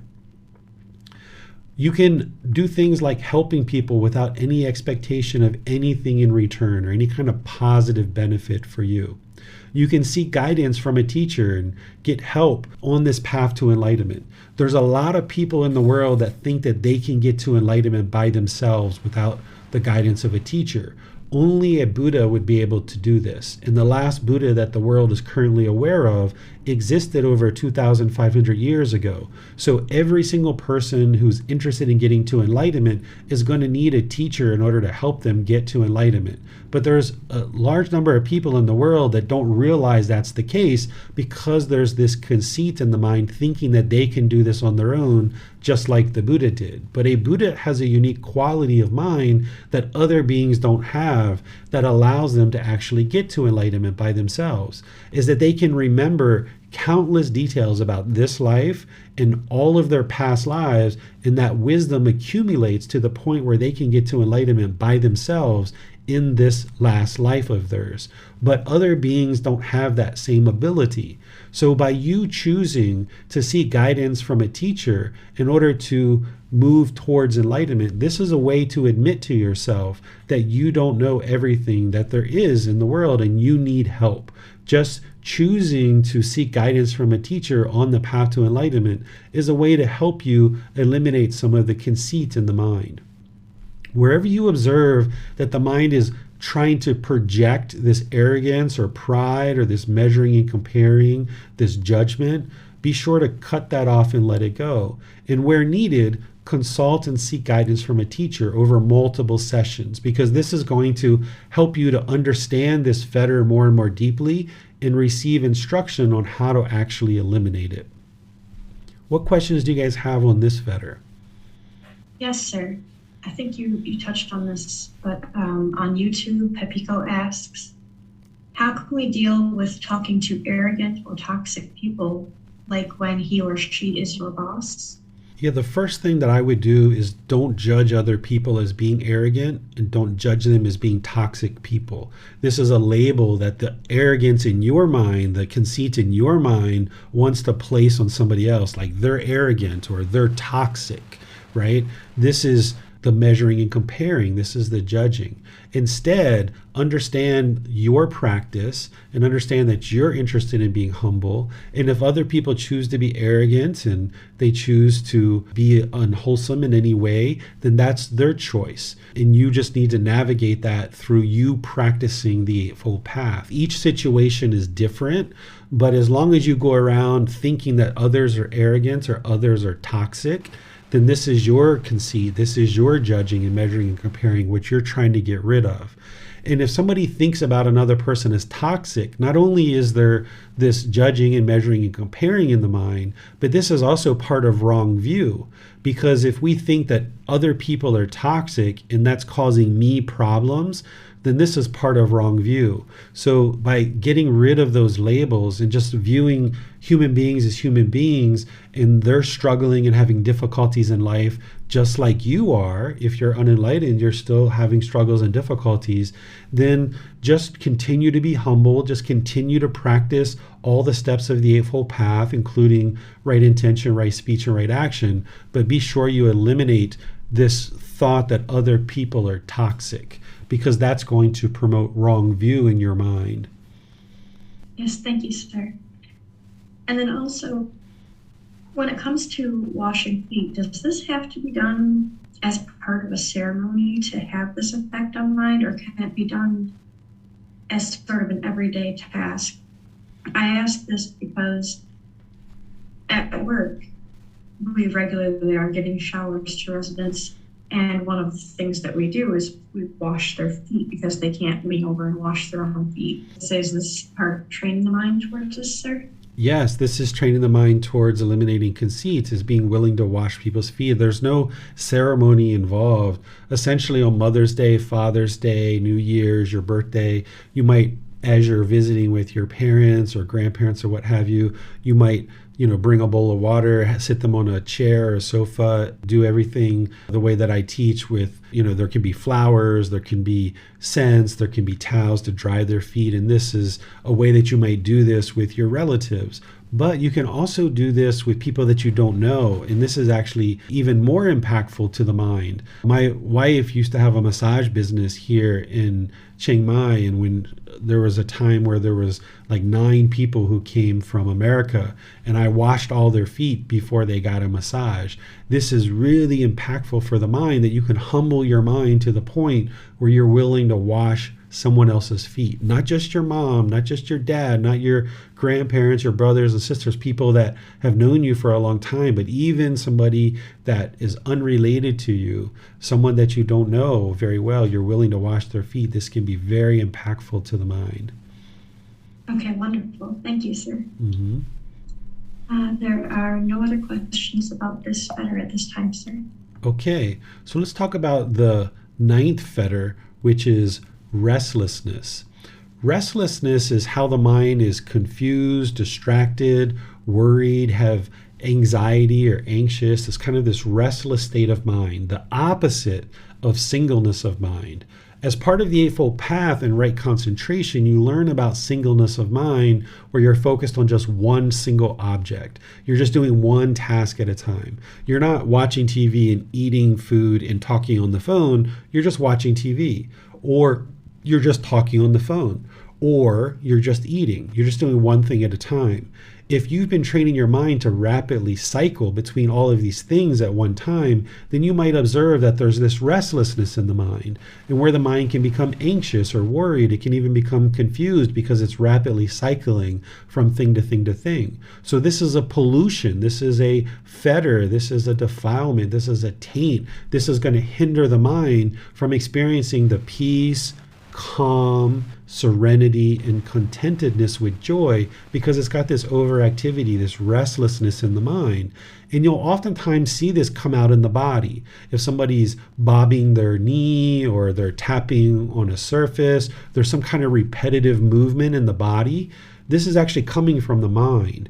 If the mind is overactive, then the body is going to show that, because the mind is the boss and the body is the employee. So the employee is going to be overactive. You're going to see tapping of fingers, tapping of foot, tapping of the knee, various things like this. So you might observe that about yourself, that you have this overactivity in the body and it's coming from the mind. Or you might just observe it in the mind, that there's this anxiousness, this restless state of mind. And an enlightened being will have purged this from the mind. They will be completely peaceful, calm, serene, and content with joy, no longer experiencing this overactivity. They'll be able to practice singleness of mind in all situations that they're experiencing. They're not going to be driving and talking on the phone, for example, right? This is where we get into a lot of difficulties if you choose to do that. And this is why some people unfortunately have met with death as a result of driving and talking on the phone, because their mind isn't designed to do two things at one time. It needs to just do one thing at a time. And the longer that you allow this pollution in the mind, it's just going to rapidly cycle from thing to thing to thing. So by training on right concentration to do just one thing at a time, you would then practice breathing mindfulness meditation in generosity to eliminate craving, desire, attachment. This is what's actually causing the mind to be overactive, is because the mind is longing and yearning. You want to drive somewhere and get somewhere, and you want to talk on the phone as well. Maybe you're bored. Maybe you're lonely in the car by yourself because of craving, desire, attachment. You can't solve the boredom and loneliness by talking on the phone. There might be a temporary period where you're not bored and lonely, but the boredom and loneliness is going to come back because of the craving, desire, attachment that's in the mind. So it's only when you eliminate the craving, desire, attachments with breathing mindfulness meditation and generosity that then you'll see that the mind won't have this longing and yearning for certain things to occur, that it can then reside peaceful and calm and serene and content. Where you observe that the mind is overactive and has anxiety, then you would like to arise equanimity. This is part of the Brahma Viharas that are taught in Volume 1, Chapter 14. This is where you develop mental calmness, composure, evenness of temper, especially in difficult situations, treating everyone impartially. So where you observe that the mind is overactive, you can arise this equanimity where you calm the mind down, you bring some more tranquility to the mind, especially in difficult situations. So if you're encountering some news or you're encountering some situation where it would typically be difficult, right away you should trigger in the mind equanimity, calmness, composure, evenness of temper. And by arising this in the mind, then you'll be able to eliminate the restlessness, because equanimity is the exact opposite of restlessness. More and more as the mind experiences and arises this equanimity, you'll eliminate any kind of restlessness. But you also need to stay focused on the breathing mindfulness meditation, the generosity, and practicing singleness of mind all throughout your day. If you're only practicing meditation, focusing on the breath, but then for all the other 23 and a half hours of your day, however many hours you're awake, if you're rapidly cycling your mind from thing to thing to thing to thing to thing, then it's going to experience anxiety. It's not going to be able to sit and just be restful. It's going to have this restlessness. So you would like to train the mind where it can just do one thing at a time in meditation, focused on the breath, but then in your daily life as well, just doing one thing. What questions do you guys have on this fetter? Does not appear there are any questions about this fetter, sir. Okay, so now the very last fetter, which is the 10th fetter, this one is called ignorance. During the lifetime of the Buddha, he used a word that today is being translated as ignorance, but today we use this word ignorance in a derogatory way. So I don't suggest that you use this word, or at least think about it in terms of a derogatory sense. The other words that we use for this is delusion or confusion or misunderstanding. I think the best way to represent this is called the unknowing of true reality. Because what ignorance is, or this fetter of ignorance, is the unknowing of true reality. It's the misunderstanding or misperception of how the world functions. For example, before you start off on this path, we might think that our anger is being caused by somebody else, that this person is making me angry, or you are frustrating me, or you are annoying me. That's because of our ignorance or our unknowing of true reality, our misunderstanding and our misperception. Instead, this unknowing of true reality needs to be now transformed to wisdom. So we misunderstand why our mind is experiencing things like discontentedness, pleasant feelings, painful feelings, neither painful nor pleasant. We don't know what we don't know. We misunderstand. We have this unknowing of true reality. So we might kill, we might steal, we might have sexual misconduct, we might lie, we might take substances that cause heedlessness, we might be bitter and hostile, we might be resentful, we might be jealous, we might have all these different feelings in the mind, and then our conduct becomes unskillful because we're unknowing of the natural law of karma, of cause and effect. We sometimes think in the unenlightened state, the more bitter and hostile and aggressive we are, this will prove to that person that they can't walk all over me, right? The mind is ignorant of the 10 fetters. The mind is ignorant of the natural law of karma, the 3 unwholesome roots, all these different teachings. So the more that you transform this ignorance to wisdom, now the mind can gradually awaken. But this is the last fetter to actually leave from the mind. That's why it's the 10th fetter. The way that you transform this ignorance to wisdom is through investigating the teachings. The more that you investigate the teachings and you learn, reflect to independently verify them and practice, you gain more and more wisdom, acquiring this wisdom of the Buddha's teachings and this path to enlightenment, and you gradually eradicate the ignorance in the mind. But this wisdom that you're arising in the mind, it's not just intellectual understanding.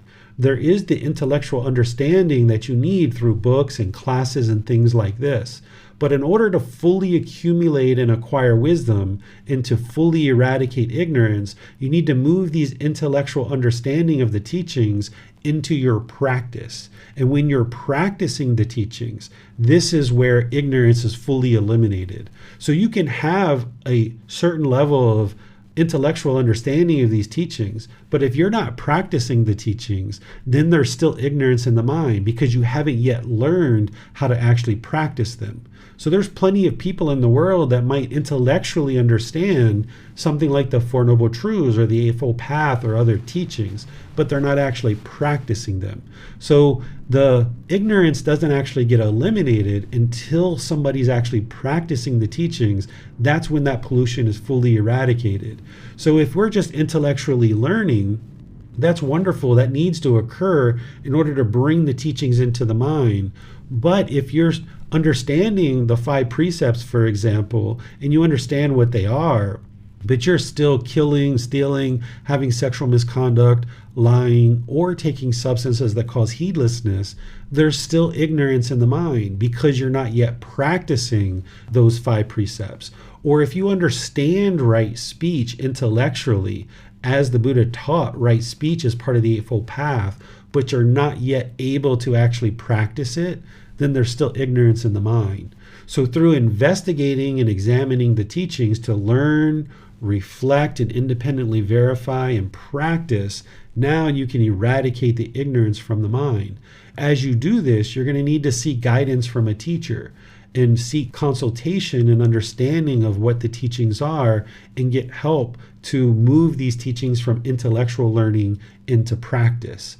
And then as you fully develop your life practice to fully train the mind and actually get to enlightenment, when ignorance is completely eliminated from the mind, meaning now you fully understand the teachings, you fully are practicing them, now the mind is enlightened because ignorance is completely eliminated from the mind. You've now acquired what the Buddha calls final knowledge.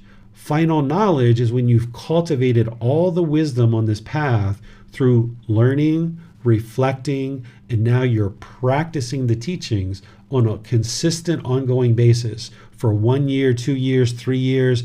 You don't see any discontentedness arising in the mind. In every single situation, you're loving and kind, compassionate.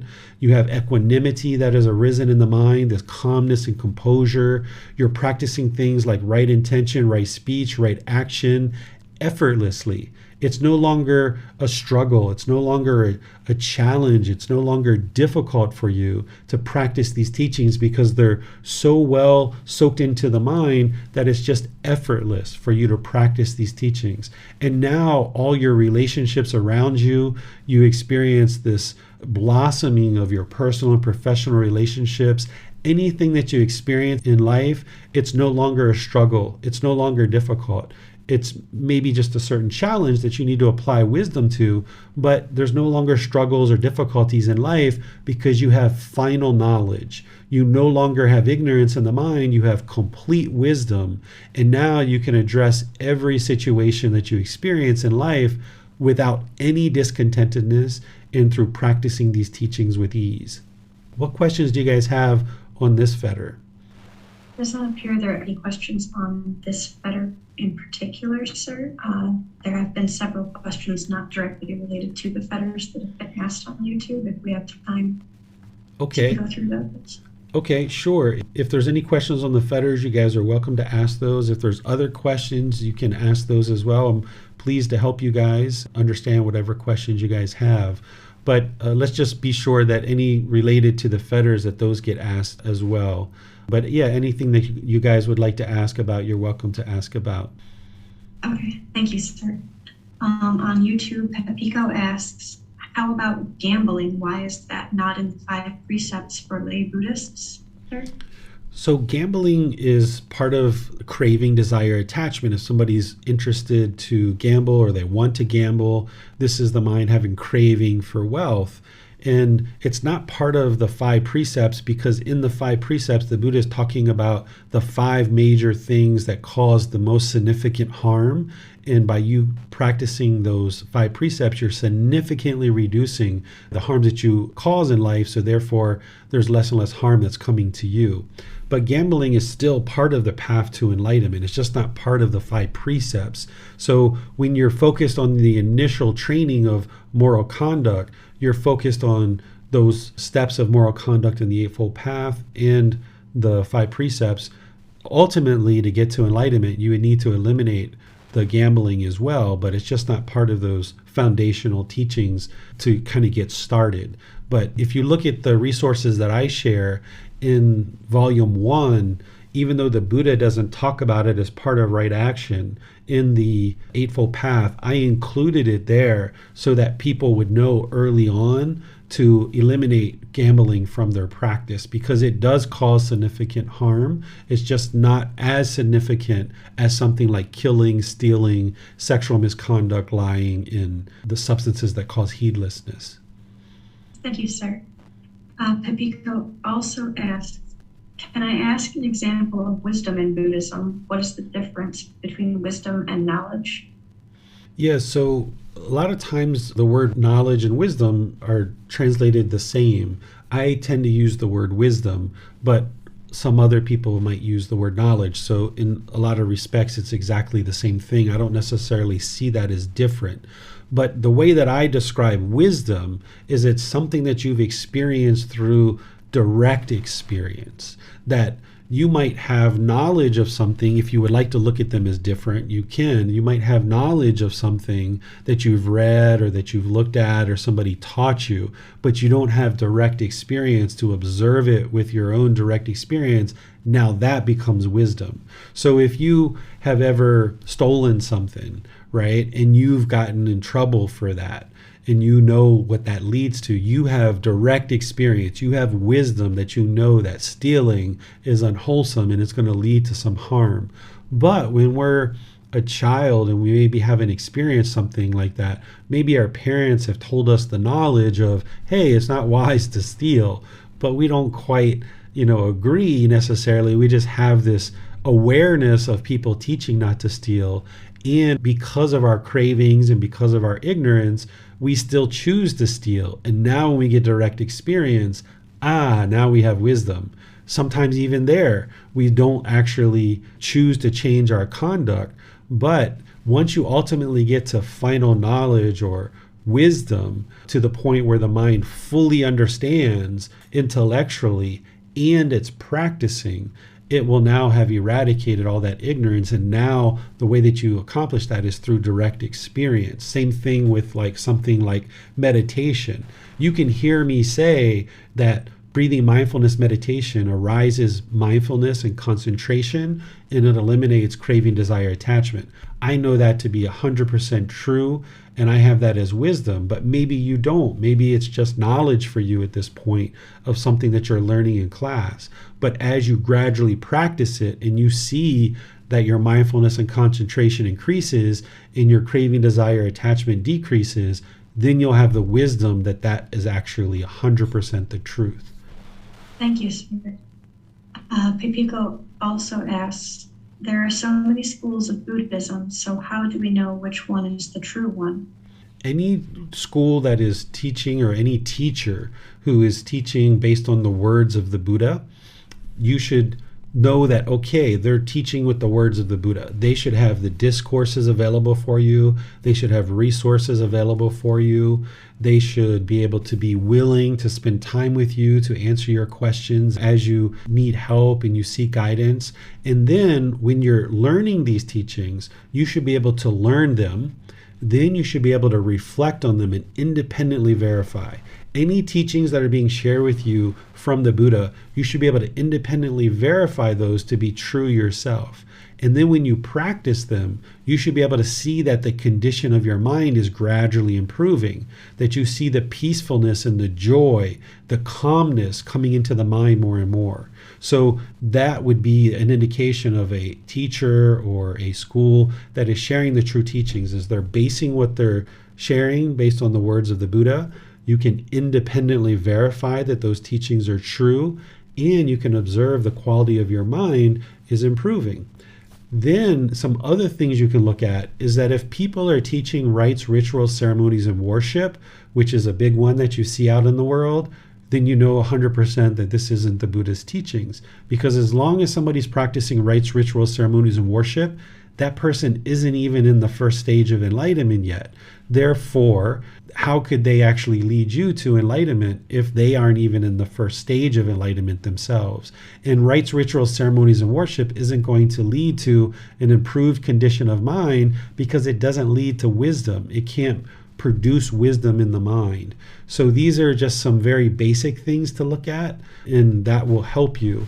I can tell you with 100% certainty that I know that what I'm sharing will lead to enlightenment, but you need to be able to see that yourself. And the only way that you can do that is by investigating the teachings. And as you do and you practice them, you should see that the condition of your mind is gradually improving. And if it's not, you need to reach out to your teacher and ask for help, share with your teacher what's going on, so that then they can help you to see more clearly of how to practice to improve the condition of the mind. Yes, thank you, sir. And then another student on YouTube, Thomas, asks, showing people who are bullying respect is so complicated. My life experience proves that it is endless effort. For example, my wife, who is ignoring me and bullying me for years. How to handle this, sir? Yeah, so if someone's bullying, it doesn't mean that you have to necessarily be overly respectful. It's important to not be disrespectful. If you're in a relationship like a life partner where you're being what you're describing as harassed and bullied, you need to evaluate whether this is the best relationship for you, whether you guys are going to work on this together to resolve this so that there isn't any hostility or bitterness or bullying in the relationship. Or does it make sense to move on from the relationship and in the relationship? Because staying in a relationship where there's hostility or bitterness or bullying, this isn't going to promote an environment for you to actually get to this peaceful, calm, serene, and content mind with joy. So sometimes, like I mentioned, you may not have been in the class at the beginning when we were talking about some other things. I was mentioning how as you're on this path to enlightenment, there's going to be certain relationships that you decide to move on from and that you eliminate. There's going to be certain relationships that you work on and that you improve, and that person is also willing to do the work to improve the relationship. And then there's going to be new relationships that you forge as part of this path to enlightenment. And you're going to need to decide, what type of relationship is this? Are you guys going to move on from each other, realizing it's not working? Or are you going to both work on your individual issues to resolve it so that there's no longer any bullying in the relationship? Because as long as you choose to continue to stay in that relationship without improvement, then it's going to continue to plague your experiences in life if you're with somebody as significant as a life partner where you've got these challenges going on. Thank you, sir. And then Pepiko asks, is non-self the same as no mind, sir? No, this isn't the same. There's no such thing as no mind. There absolutely is a mind. If anybody's teaching that there is no mind, this isn't true reality. Everything that the Buddha taught is about training the mind. No self is how you need to train the mind to understand that this body and this mind is not you. So for example, if you have this physical body and, like I mentioned before, if you get some kind of ice cream or spaghetti sauce or pizza sauce on your shirt and now you feel embarrassed, that's because you think that this body or this shirt is a representation of you and you're trying to look a certain way in the world, and now the mind becomes discontent with embarrassment because you think that this sauce or this ice cream represents you. Or if you have a certain self-identity, like I am an American, or I am a police officer, or I am a lawyer. Now when somebody says something agreeable about all Americans, you might get these pleasant feelings. Or if you hear something disagreeable about Americans, somebody's speaking in disparaging ways, you might feel discontent. You might feel sad or angry or frustrated. Or if you're doing a certain occupation and somebody says something agreeable or disagreeable, if you think I am a lawyer, now the mind falsely believes, mistakenly understands that I am a lawyer. So when somebody says something agreeable or kind or friendly about lawyers, well, they're talking about me because I am a lawyer. But now when they say something disparaging and they're talking about lawyers, well, I am a lawyer, so they're talking about me. So the mind can't be content and peaceful in this situation because you're identifying through the mind that this is who you are as a person. And then say you retire from being a police officer or a lawyer, now you feel lost in the world because part of you is missing. You've been doing this job for 20, 30, 40 years, and now you feel lost. You don't even know who you are in the world anymore because you've identified with this occupation as being who you are. And now that you're not doing that anymore, you might struggle in the world. So what the universal truth of non-self is this is the solution to personal existence view. That as long as the pollution of personal existence view is in the mind, thinking that this body or this mind is who you are, then it's going to continue to get shaken up in these kinds of situations and others. So when you train the mind to no longer have this false belief or this misperception or this misunderstanding that this body or this mind is you, now you can reside peaceful and joyful because you no longer see this body as being you. So if you think that this body is you and you have this youthfulness and then you get a wrinkle on your face, oh my goodness, I got a wrinkle. Or, oh, I got a gray hair. Oh my goodness. Oh, I'm getting so old. I am getting old, right? And the mind might be shaken up by this. But if you realize that this body isn't you, that it is impermanent, and this isn't who you are, and you realize non-self in the mind, and you've separated yourself, you no longer see that this body is you, and you realize non-self, that there is no self here, then when you see a wrinkle, it's like, yeah, of course, because the body's getting old. Yeah, of course I got some gray hair here because, yeah, it's getting old. This is normal, right? This is just impermanence, but it doesn't represent who I am as a person. So as long as the mind falsely believes that this is who you are as a person, when you get gray hair, when you get a wrinkle, you get a little fat around the stomach, you get a little fat on the hips, you're going to start feeling really discontent about this because this is who you are as a person in this unenlightened mind with this pollution of personal existence view. But when you eradicate that, then you still care for the physical body. You might still care for it and do certain things to maintain the health, but your mind won't be discontent when you see a wrinkle or a gray hair or a little bit of fat or something like that. Thank you, sir. Papiko also asks, is laughing a sign of pollution of the mind?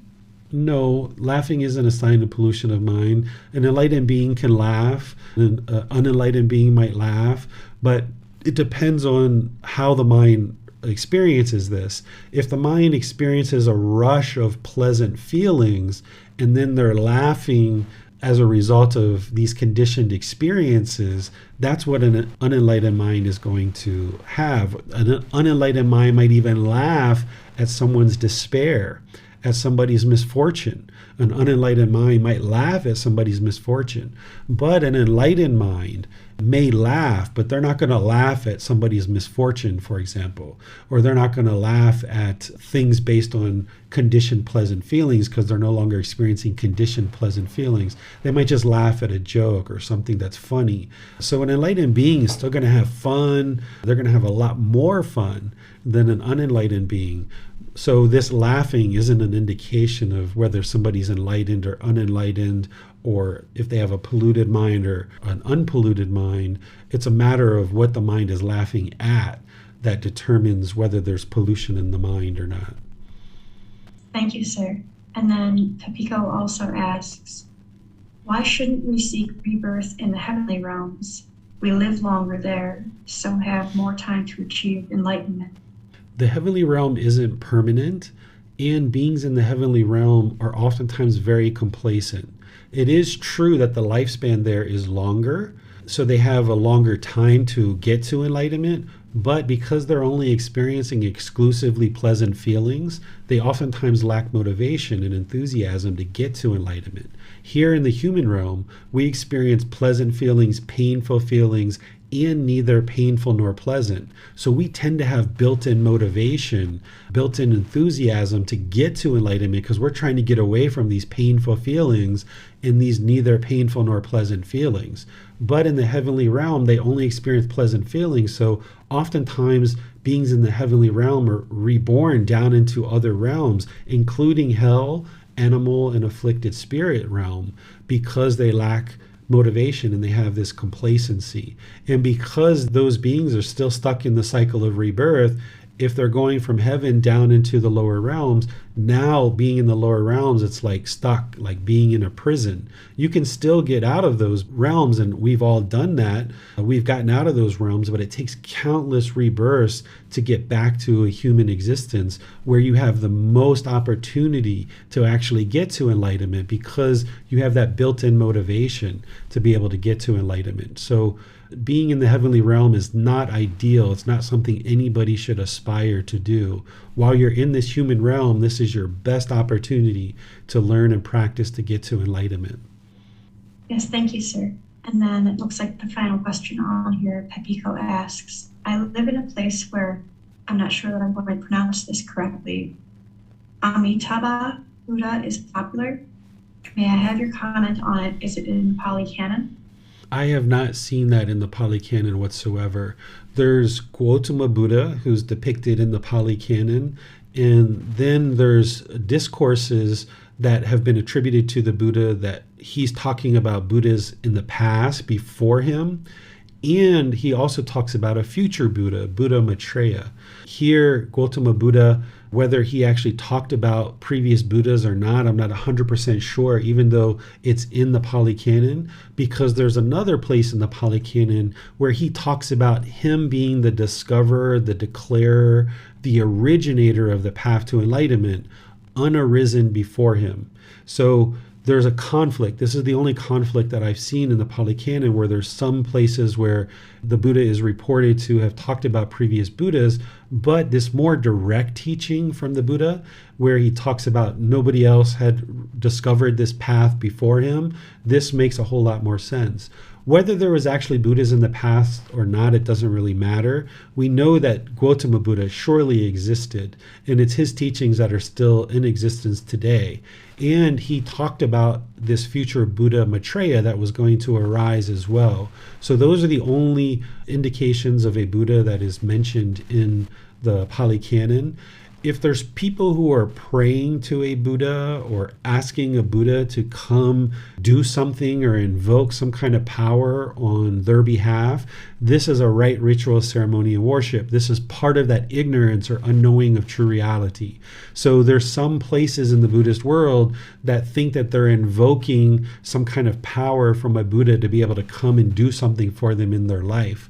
This isn't actually true reality. This is part of that ignorance and part of those wrong observances. So what I would suggest that you do is deeply learn and practice these teachings, train your mind to cultivate this wisdom, and that's what's going to lead to your enlightenment.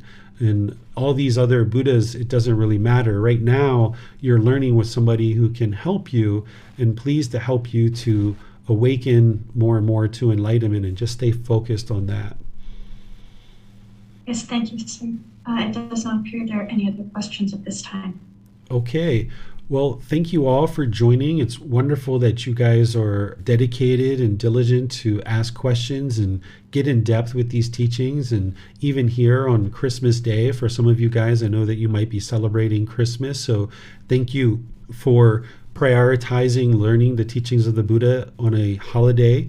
Next week on Sunday, it is New Year's Day, and I'm still going to be logging in and doing a live stream. I'm not actually going to be teaching anything specific. I'm going to be doing meditation with you guys next Sunday. We're going to be doing breathing mindfulness meditation and loving kindness meditation together. And then I'm going to open up to any and all questions that you guys might have. So you're welcome to come together for a New Year's meditation. And then on this Wednesday, we're going to be doing meditation together as well. All of this is building up to on January 8th, which is 2 Sundays from now, we're going to be restarting the group learning program. And rather than restart that group learning program on New Year's Day, I decided to move that to January 8th. So if you would like to start this program from the very beginning, you can attend class or listen to the replay on that particular day. That class of January 8th is the very beginning of the group learning program. And we're going to be restarting the Pali Canon and English study group on January 28th, which is several Saturdays from now. In either of these programs, you can actually start at any time that you'd like, but some students like to start from the very beginning, and you're going to have that opportunity coming up for you in January, where you can start one or both of these programs in January, on January 8th or January 28th. So thank you all for your questions. Thank you for moderators. I saw that you guys were kind of busy at the beginning of class, so thank you for all your efforts to help with that. And I'll potentially will see you guys in one of these future classes. Have a very peaceful and joyful holiday season, and we'll see you in a future class. Have a very lovely day. Sawadee khap. Thank you for listening to this podcast. To provide support for this podcast, visit patreon.com/support Buddha.